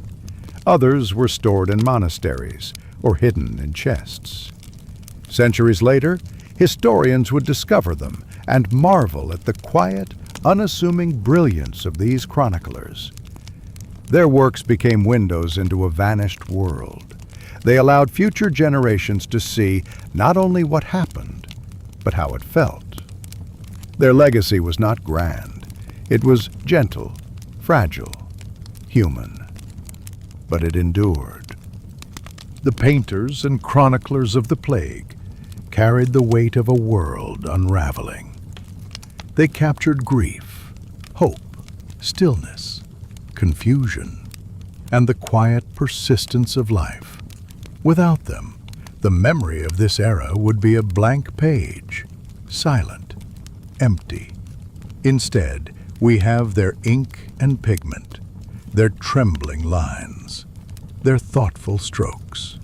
We have the record of a time when humanity faced darkness and chose not to look away. When the world was silent, they wrote. When the world dimmed, they painted. When the world wept, they preserved its tears. Through their hands, the memory of the Black Death survived the Black Death itself. And in that quiet resilience, we find a reflection of our own enduring spirit. When the plague loosened its grip, it did so quietly. There was no moment of triumph, no sudden return of life. Instead, the silence simply softened. The long stillness that had settled over villages and cities began to lift like morning mist. People slowly stepped back into the world, not boldly, not with celebration, but with hesitation, like animals emerging from hiding. The air felt different. The light seemed muted, and everywhere the memory of what had happened hung like a thin veil. This was the aftermath, not a return to life as it had been, but a careful, uncertain rediscovery of what it meant to live at all. Even as survivors returned to the streets, the hush remained. It lingered in the corners of abandoned houses, in the weeds that pushed through cobblestones, in the low murmur of wind through broken shutters. Many towns still felt hollow. A baker's shop might stand open, but with no bread. A blacksmith's forge awaited hands that would never return. A market stall leaned slightly, its roof sagged. But the bright noise of traders was gone. Survivors spoke quietly, their voices instinctively lowered, as if afraid to disturb unseen forces. Laughter was rare, as though people had forgotten how to let sound rise freely. Even children whispered at first, unused to hearing themselves in a world where silence had lasted so long. The aftermath was not noisy. It was tender, fragile, a soft stirring after a very long night. Houses bore the visible memory of suffering. Some were sealed with planks across their doors, left untouched because no one wished to step inside. Others stood open, but no one claimed them. Their interiors were coated in dust, bowls left on tables, clothes still hanging from pegs. Survivors sometimes walked past these homes without looking at them directly. The weight of memory was too heavy. In some places, entire clusters of houses stood empty, whole streets where every inhabitant had been taken by the plague. These places felt suspended in time. A cat might pass through quietly, its footsteps unheard on the soft dirt. A window might sway open in the wind, though no hand had touched it for months. People began to mark the empty houses with symbols. A small cross carved above the door, a strip of cloth tied around a post, a single stone placed on the windowsill. These marks were not for death. but for remembrance. A quiet acknowledgement. They lived here. They mattered. Many who survived had become the last members of their households. The world after the plague was filled with solitary figures. A farmer tending fields once worked by his entire family. A young woman opening a shop her parents once ran. An elderly man lighting a hearth in a house grown too large for him. Loneliness walked beside them. But there was also a strange resilience, a quiet determination to keep going. Some formed new households for survival, not out of love, at least not at first, but out of necessity. A widow might share a house with another widow. Two families might merge into one. Neighbors might begin eating together because the silence of separate meals felt unbearable. These new bonds grew slowly, like vines curling around old stone. Gentle, unhurried. A rebuilding not just of places, but of hearts.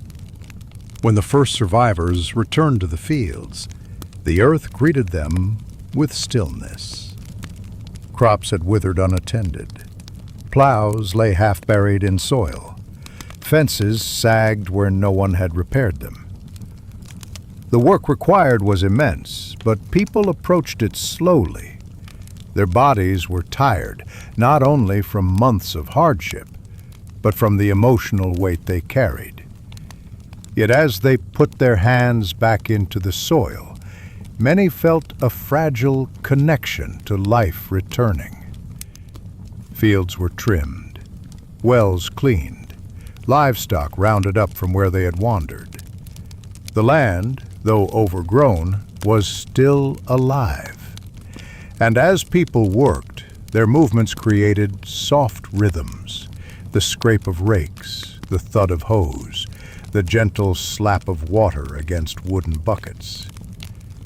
These sounds were humble and small, but they meant life was moving again. One of the first sounds to return was the ringing of church bells. For months they had tolled only for death, or remained silent entirely. But in the aftermath, they began to ring once more, slowly, tentatively. They rang to mark the hours. They rang to call people back to community. They rang simply so the world would not forget sound. When the bells echoed across the valleys and hills, people stopped whatever they were doing. Some cried softly. Some closed their eyes. Others looked toward the sky, as if the sound itself was a kind of prayer. Inside churches, survivors gathered in small numbers, sitting far apart. The walls felt too large for the diminished crowds, but the candles still glowed, and the hymns, though quiet, rose steadily. Faith had changed.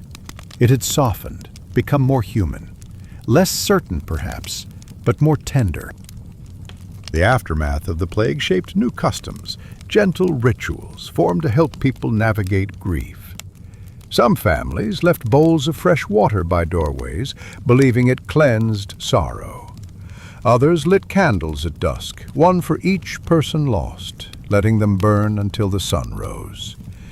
In certain villages, people tied small strips of linen to tree branches, each representing a silent prayer or memory. Children learned these customs naturally, weaving them into their games and routines. They played in graveyards without fear. They talked to their lost siblings as if they were simply in another room. Their innocence softened the edges of grief in ways adults could not. In the quiet of evening, these customs created small lights of remembrance scattered across the land, tiny flames of resilience shimmering in the dark. When travelers began to return to the roads, they found the world changed but not gone. Merchants moved with caution, leading small carts with fewer goods than before. Blacksmiths traveled to different towns, offering repairs where artisans had vanished. Herbalists carried satchels of roots and dried flowers, healing tools desperately needed.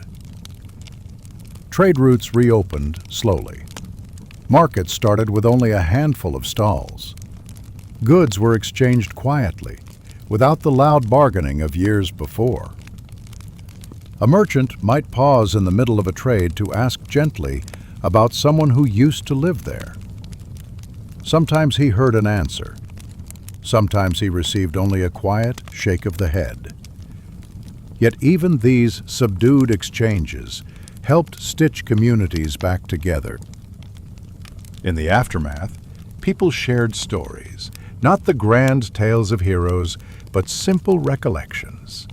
A father recalling how his daughter used to braid flowers into her hair. A neighbor remembering the way a particular baker laughed. A child describing the scent of her mother's cooking. These stories were shared in quiet corners, near wells, beside hearths, under large oaks. There was no urgency in their telling. They were spoken slowly, as if each memory needed gentle handling. Over time, these small stories became threads binding communities together.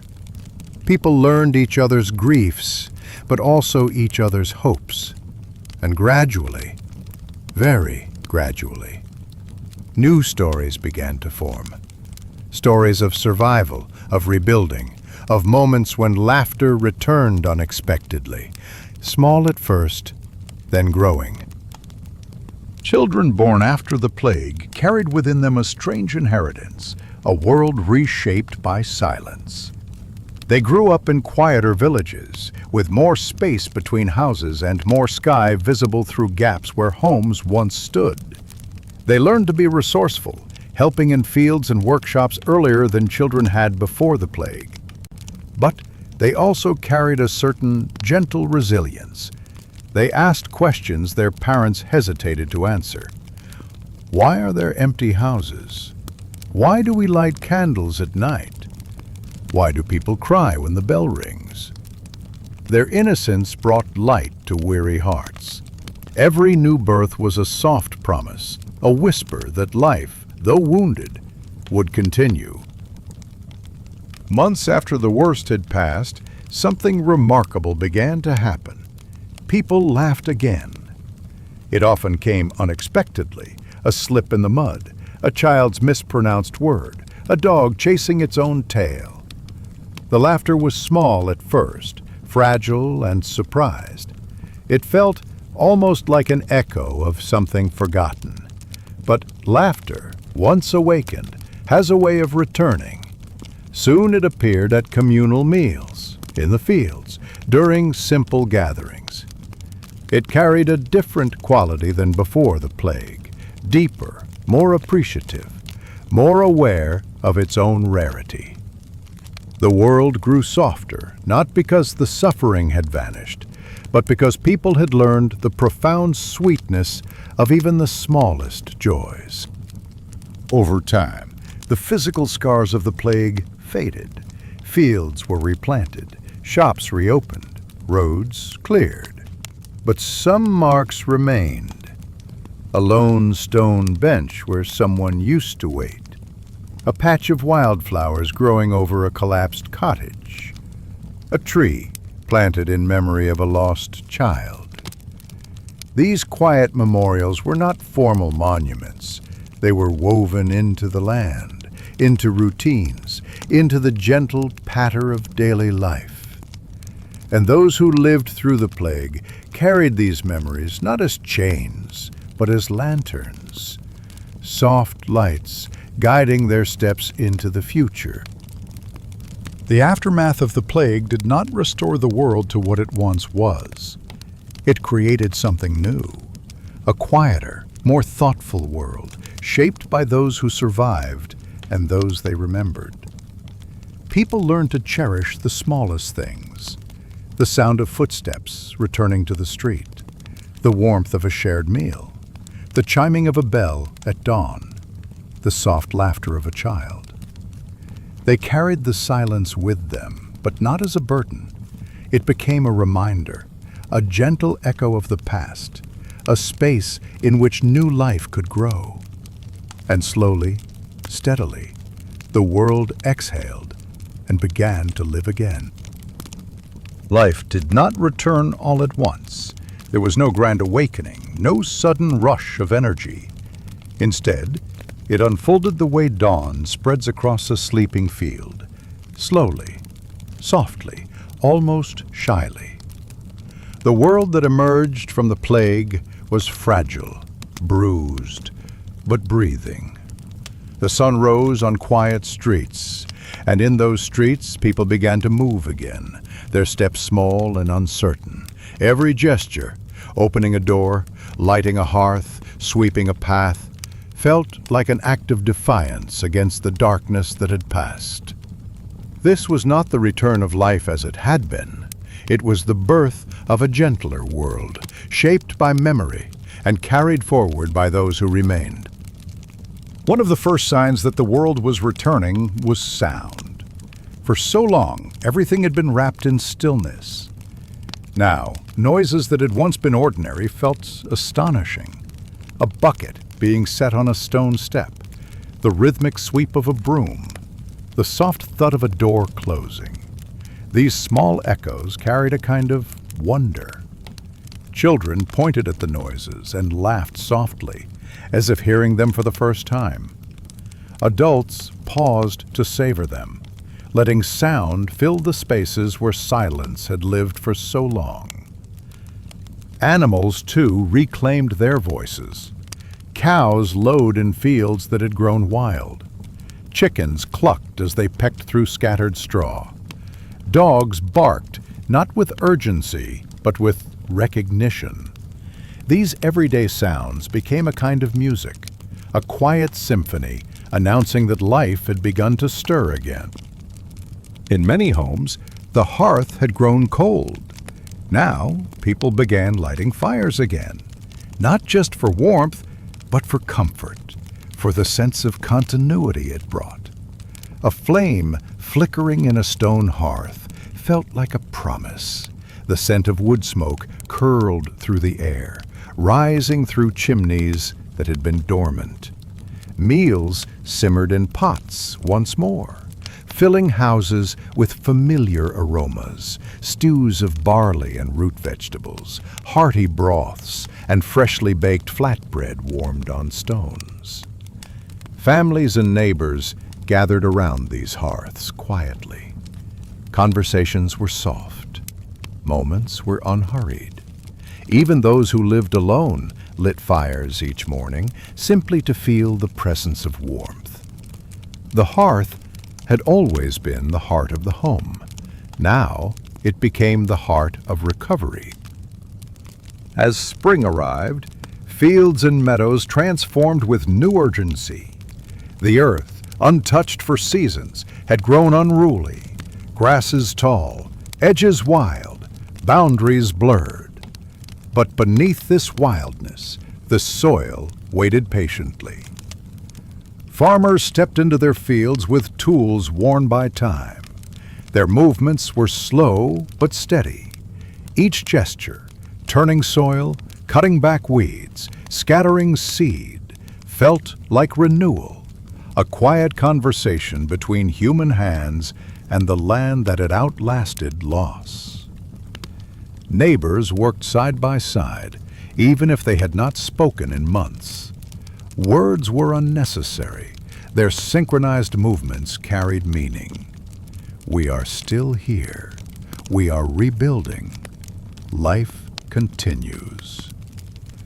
Children gathered wildflowers along the edges of the fields, threading them into garlands or tucking them behind their ears. Their laughter, small and cautious at first, began to weave back into the rhythm of village life. During the plague, many animals had wandered freely, slipping into abandoned areas without fear. Now, as people returned, a quiet harmony formed. Stray goats nudged at doors as if to remind people of routines forgotten. Horses that had roamed wild were coaxed back with gentle hands. Cats, once feral, returned to hearths and barns, purring beside baskets of grain. There was something soothing in these reunions. The animals, as if sensing relief in human hearts, moved with calmer, gentler motions. Their presence helped soften the sharp memory of loss. Children followed these animals through village lanes, running fingers through wool or leaning cheek against warm flanks. For many, the companionship of animals brought healing long before human conversation did.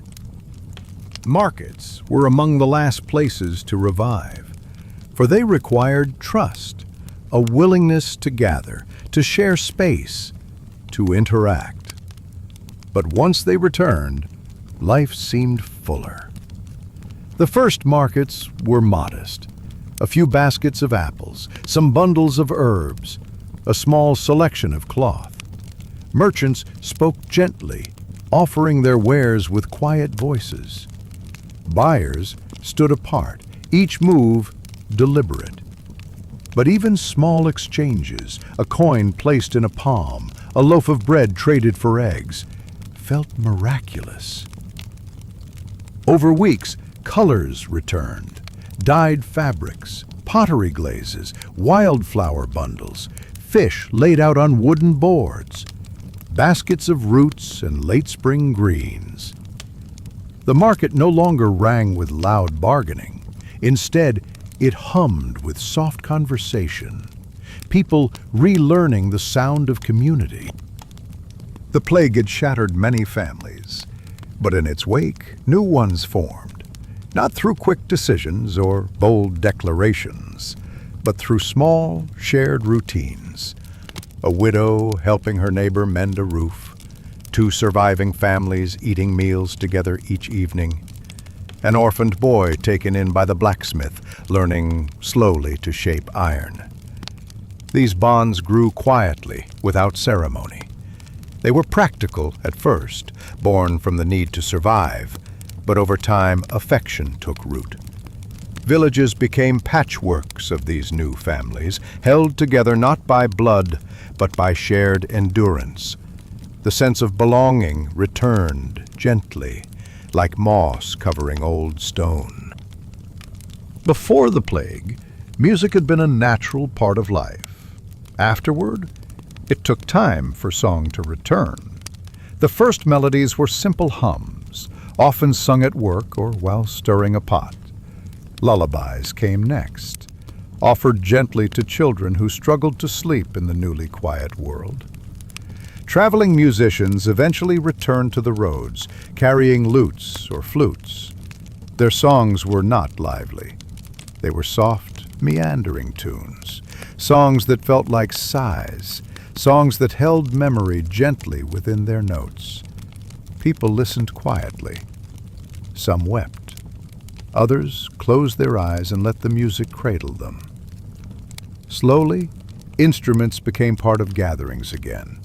Music, like breath, became a sign that life had steadied. Certain spaces in every town carried heavy memories. A house where an entire family had died. A square where wagons of the dead had once passed. A chapel where prayers had risen day and night. People did not avoid these places. Instead, they approached them slowly, learning to breathe in them again. A widow might sit on the stone bench where she used to meet her husband. Children might play near wells once associated with fear. Priests might open chapel doors wide, letting sunlight flood the interior. Healing was not immediate, but every footstep across these spaces left a trace of life, a soft imprint of hope. During the plague, seasons had passed almost unnoticed. Life had been too heavy, too overshadowed by loss to acknowledge the turning wheel of the year. But now, Seasons regained their meaning. Spring arrived with hesitant blossoms along hedgerows. Summer warmed the stones of quiet streets. Autumn brought the comforting scent of wood smoke and new harvest. Winter's stillness was no longer feared. It was simply winter again. People began marking these shifts with small rituals, hanging herbs to dry, gathering berries along the forest edges, repairing roofs before the first snow. These acts grounded them, reminding survivors that the world still moved in cycles, and that they were part of those cycles once more. As the years passed, the signs of renewal became undeniable. New roofs replaced collapsed ones. Gardens grew where debris had once been. Laughter returned to alleyways. And the children born after the plague began running through the streets with carefree steps. These children did not remember the silence. Their world was one of rebuilt homes, shared meals, and gentle customs honoring the past. They played in the shadow of the old world, but carried the light of the new one. Parents watched them with quiet gratitude, their hearts swelling with a feeling they had nearly forgotten: hope. Even as life returned, memory remained. People told stories of those who had been lost, not in sorrow, but in gentle remembrance. Their names were spoken often, at meals, during festivals, in quiet evening conversations. Their belongings were kept or passed on with care. Their habits were preserved in subtle ways. A baker would add extra honey to bread because his wife had liked it that way. A mother would stitch blue thread into her daughter's collar, the same color her own mother once used. A farmer would plant an apple tree where his brother used to rest. Through these small acts, the dead remained part of the living world, not as shadows, but as cherished threads woven into daily life. The return of life was not a triumphant moment. It was a quiet unfolding, a series of small gestures, soft sounds, and gentle memories. People rebuilt their homes. They rekindled their hearths. They held on to love more tightly than before, knowing how easily it could be lost. The world after the plague was not the same world as before. It was softer, more aware of its fragility, more grateful for the simplest joys. Life returned not with celebration, but with a whisper, a breath, a candle lit in a window. And through these subtle acts, humanity moved forward quietly, tenderly, with the resilience of those who had known deep darkness and still chose to kindle light. There is a moment, after years of darkness and quiet rebuilding, when people look up from their familiar routines and begin to notice something subtle but powerful. The horizon feels wider. For so long, life had been focused on surviving the present moment, on taking just one gentle step after another. But now, with hearths warm, fields planted, and voices softly returning, people began to look outward again, toward possibilities that had once seemed unimaginable. Travelers emerged once more on the narrow, winding roads. Merchants began to consider distant markets. Young people, raised in the shadow of recovery, felt the stirrings of curiosity. The world felt larger again. And with that sense of vastness came a quiet, steady desire to explore new paths. Roads, once abandoned to weeds, slowly reopened. Villagers cleared fallen branches and patched muddy hollows. Stone markers were scrubbed of moss, so travelers could read them again. The first people to walk these restored paths were not adventurers, but practical souls, Messengers carrying letters between distant parishes, shepherds seeking better pastures, monks journeying between monasteries. Their footsteps were steady and unhurried. With each traveler who passed, the world grew a little more connected. Along the roadside, wildflowers swayed gently in the wind. Birds perched on branches, watching quietly as the rhythms of old life returned. The roads, once symbols of fear and separation, became lines that stitched villages back into a shared landscape. Trade did not erupt into vibrancy overnight. It crept back slowly, like a stream returning after winter's ice. At first, merchants carried simple goods: salt, cloth scraps, small bundles of dried herbs. They approached towns cautiously, their voices gentle, the weight of silence still lingering in their memories. But as markets revived and trust deepened, caravans grew larger. Bags of grain were exchanged between regions. Wool from the north found its way into southern towns. Olive oil, wine, honey, pottery. Each item traveled farther than it had in years. Trade routes, long dormant, began to breathe. With them came the gradual exchange of ideas, stories, and customs. The world felt interconnected once more, but softly, as though each connection needed to be handled with care. During the years of plague, monasteries had often been sanctuaries, places where prayer continued even when the world outside fell silent. Now, they became centers of renewal. Monks copied manuscripts with patient devotion, preserving knowledge that might otherwise have been lost. Their script flowed gently over parchment, each letter shaped with quiet reverence. Travelers sought monasteries for shelter, guidance, or simply a warm meal. Within their stone walls, learning flourished again.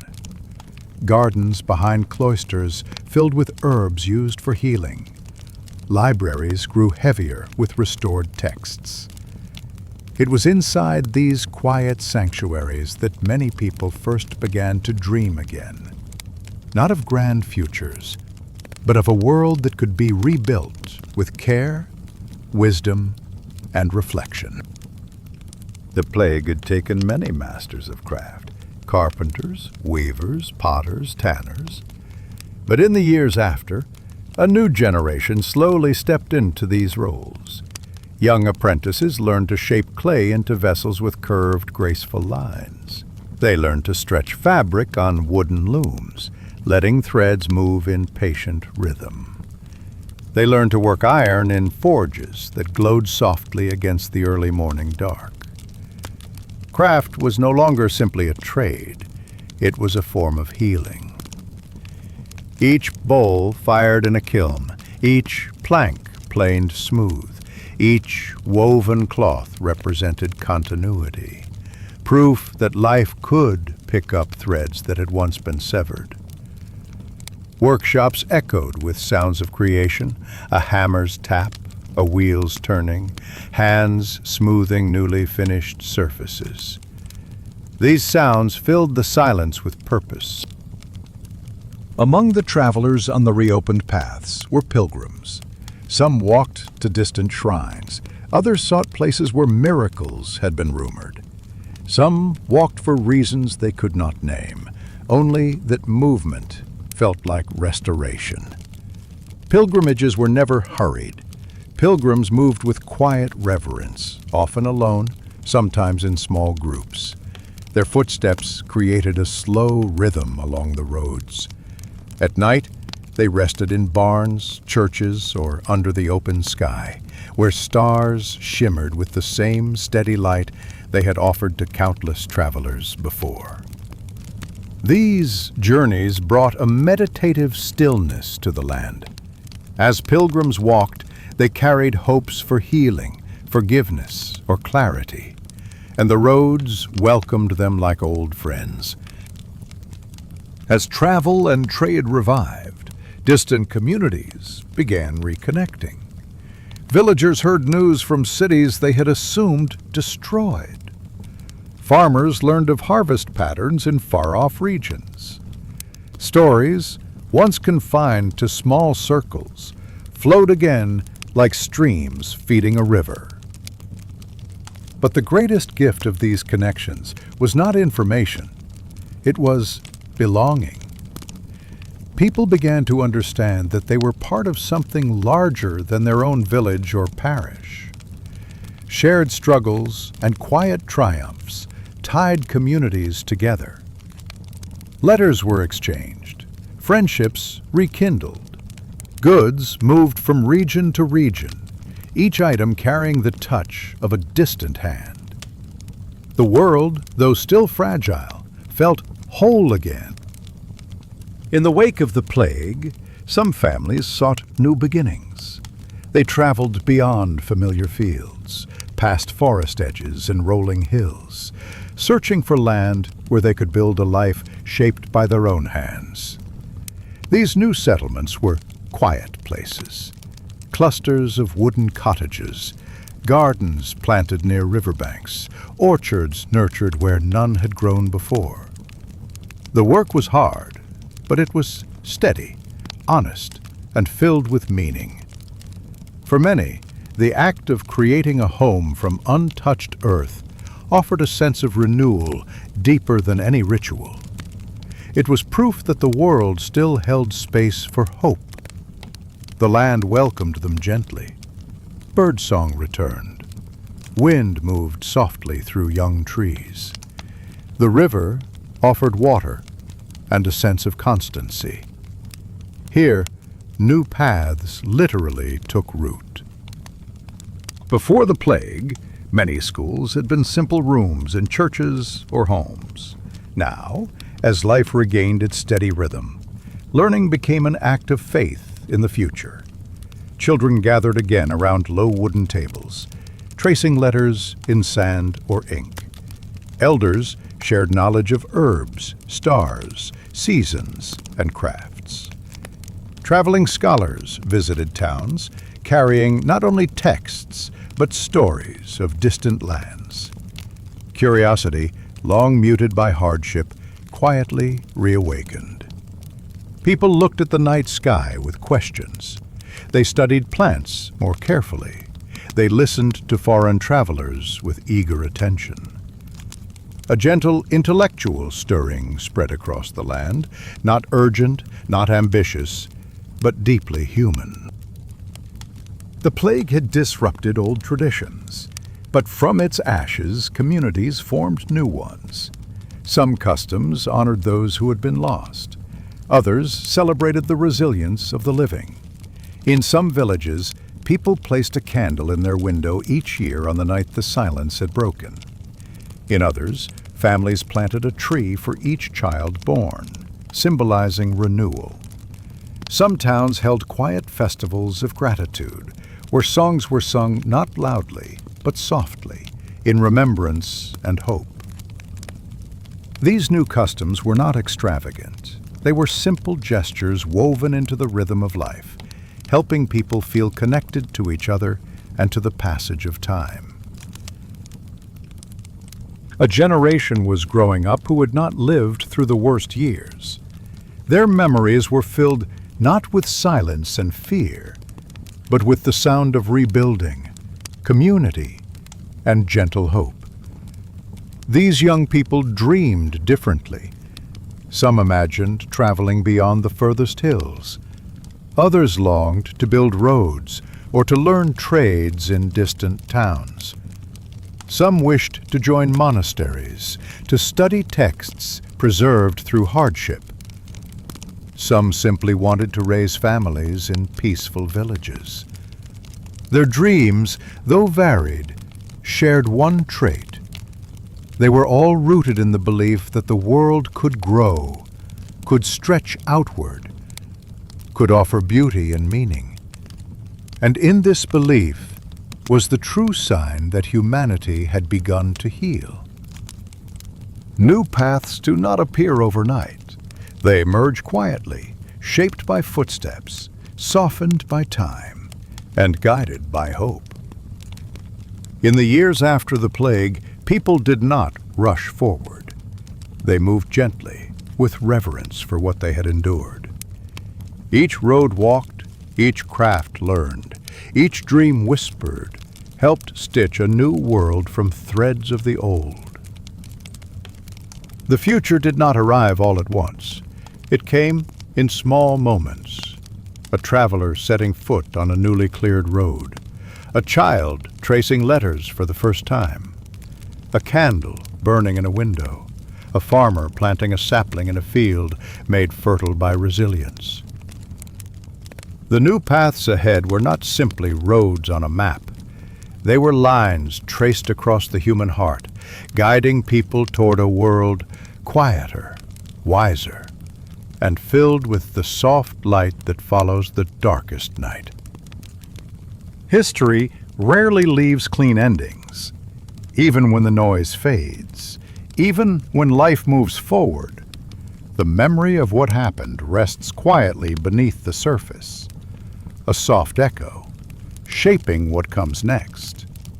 The Black Death passed like a vast shadow across Europe, leaving behind not only loss, but a subtle, enduring imprint on the rhythm of everyday life.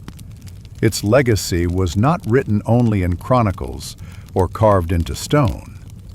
It lived in the small gestures people made, in the customs they kept, in the quietness with which they approached the world. As the years unfolded, the survivors, and all who came after, carried with them lessons etched deeply but gently. Lessons of fragility, lessons of resilience, lessons of gratitude for the simple act of living. Long after the plague had vanished from daily conversation, its memory remained tucked into the ordinary objects people used. A wooden bowl passed down from a grandmother who had survived. A wool cloak mended many times because the weaver who made it had been lost. A rosary polished by years of anxious hands. A small clay lamp kept burning through long winter nights. To an outsider, these things looked simple, plain tools or household items.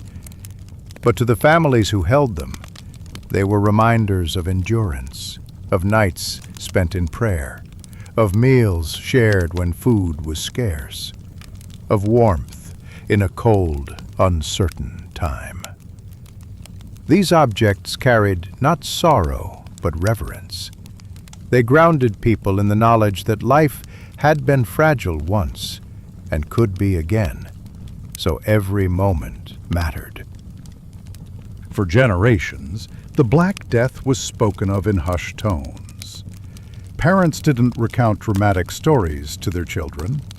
Instead, they referred to the plague gently, indirectly, the quiet years, the time when the world fell still, the winter with no laughter. These phrases softened the harshness of what had happened, shaping memory into something easier to hold. Elders shared small, practical wisdom rather than tales of despair. How to prepare herbs that soothed fever. Why it was wise to keep grain stored safely. How to help neighbors, even in solitude. The horrors were rarely described. Instead, the teachings survived in the form of gentle reminders. Be kind. Stay vigilant. Cherish one another. This quiet storytelling became part of cultural memory. It allowed the pain of the past to inform the future without overwhelming it. Before the plague, life moved in cycles of work, harvest, rest. After it, people began to view time differently. There was a lingering awareness that everything could change abruptly, that seasons could be interrupted, that plans, no matter how carefully made, might never arrive. This didn't lead to fear, it led to appreciation. People savored small routines, the first loaf baked from a new harvest, the feel of warm sun after a long winter, the sound of children playing in a restored marketplace. They cherished festivals more deeply. They lingered during conversations. They noticed birdsong, breezes, the scent of rain. Time, once taken for granted, became a gift, measured not by clocks or church bells, but by quiet, meaningful moments. Communities did not return to what they had been. They became something new, forged by shared hardship. People had learned the value of watching over one another, of tending to neighbors, of lifting burdens that could not be carried alone. Informal customs emerged. Villagers checked on the elderly more often. Food was shared more freely. Children, not one's own, were treated with gentle care. Festivals became quieter, but more heartfelt. Gatherings were not grand spectacles, but warm reunions where the focus was presence, not celebration. This sense of community, subtle, lasting, became one of the plague's gentlest legacies. Even decades later, travelers could see traces of the plague in the land itself. Fields had grown wild during the silent years, and though they were cultivated again, their edges remained unruly, a reminder of nature's patience. Forest paths had shifted as trees grew unchecked. Riverside meadows reclaimed space once used by villages that had vanished entirely.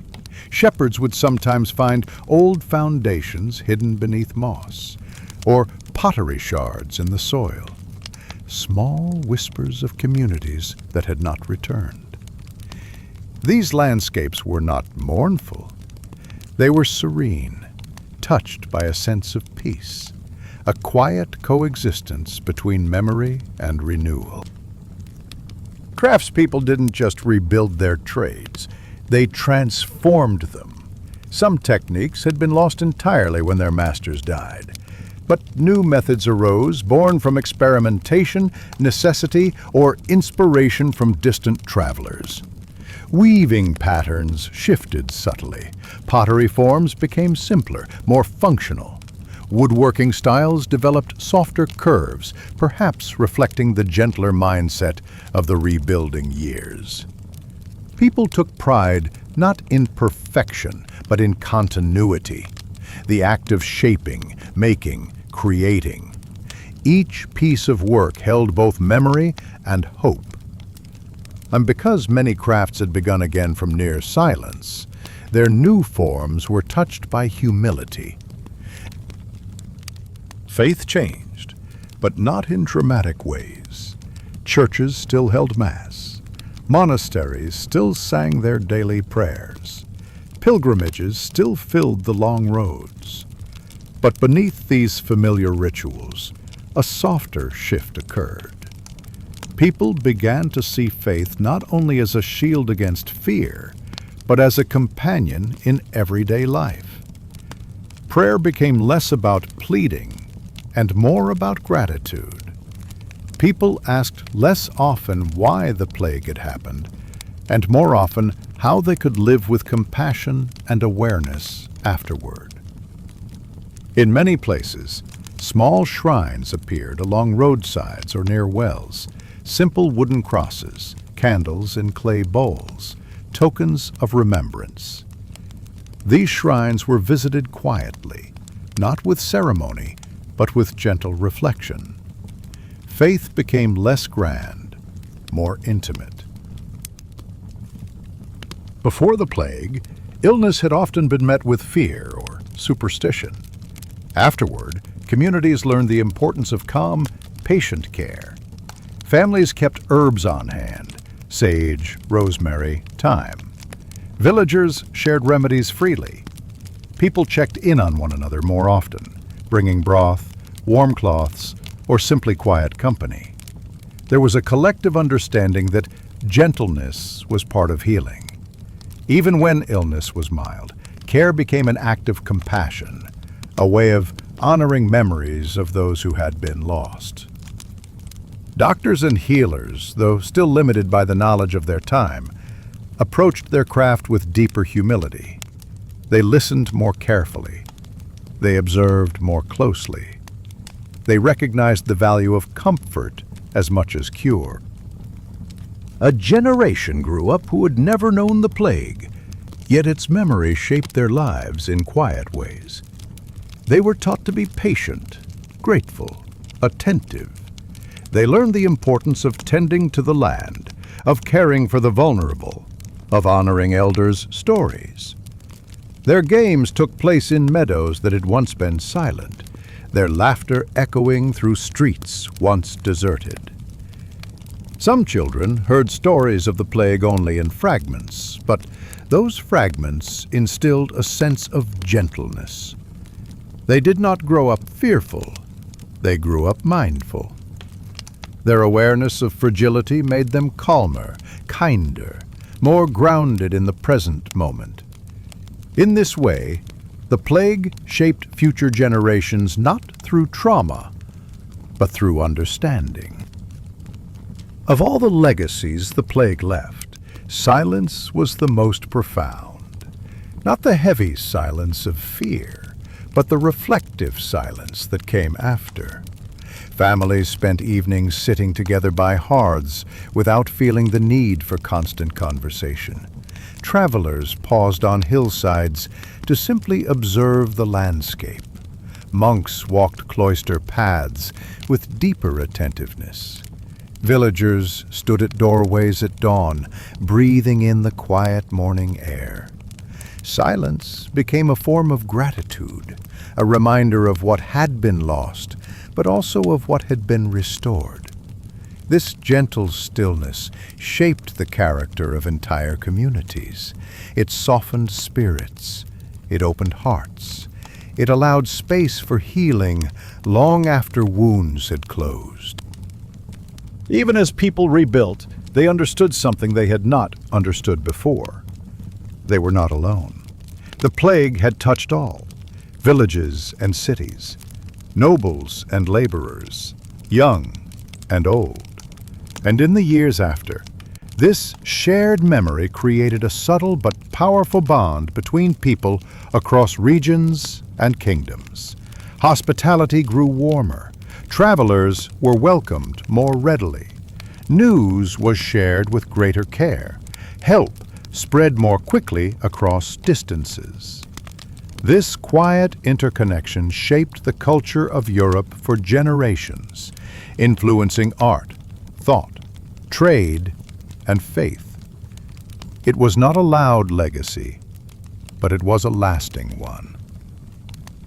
The Black Death left scars, but it also left wisdom. It taught people to move gently through the world, to notice small joys, to value the presence of others, to respect the fragility that underlies all life. Most of all, it taught them that even after the deepest silence, life can return, softly, steadily, like sunlight spreading across a quiet field. Generations passed, new stories unfolded, but the quiet legacy of the plague lived on, woven into daily routines, hidden in traditions, echoing in the stillness of early dawns and late evenings. It was a legacy not of fear, but of awareness, a reminder that every breath is a gift, every connection a blessing, every moment an opportunity to live with gentleness. And so, as centuries turned, the world carried this memory forward, not as a burden, but as a whisper of wisdom that softened the human heart. And now, as our long journey comes to an end, the world of centuries past grows quiet again. We've walked through narrow village lanes and silent fields.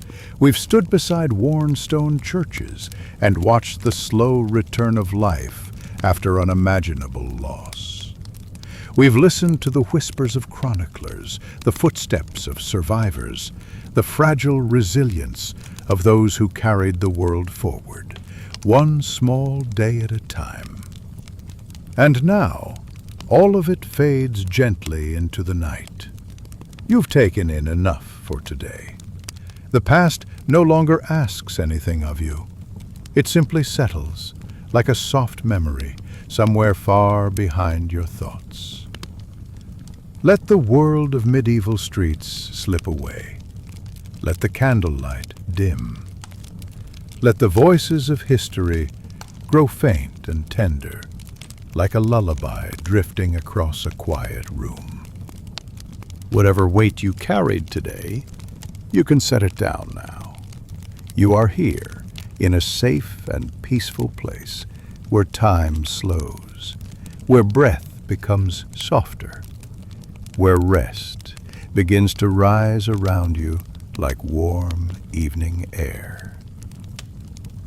Allow your body to sink deeper into comfort. Allow your heartbeat to calm, steady, and slow. If your eyes have not yet closed, let them fall gently, like curtains at the end of a long day. The world can wait for you. Tomorrow will be there when you wake. For now, simply drift, as lightly as dust on a sunbeam, as quietly as a forgotten page turning itself. Thank you for spending this time here. Thank you for listening so deeply, so softly.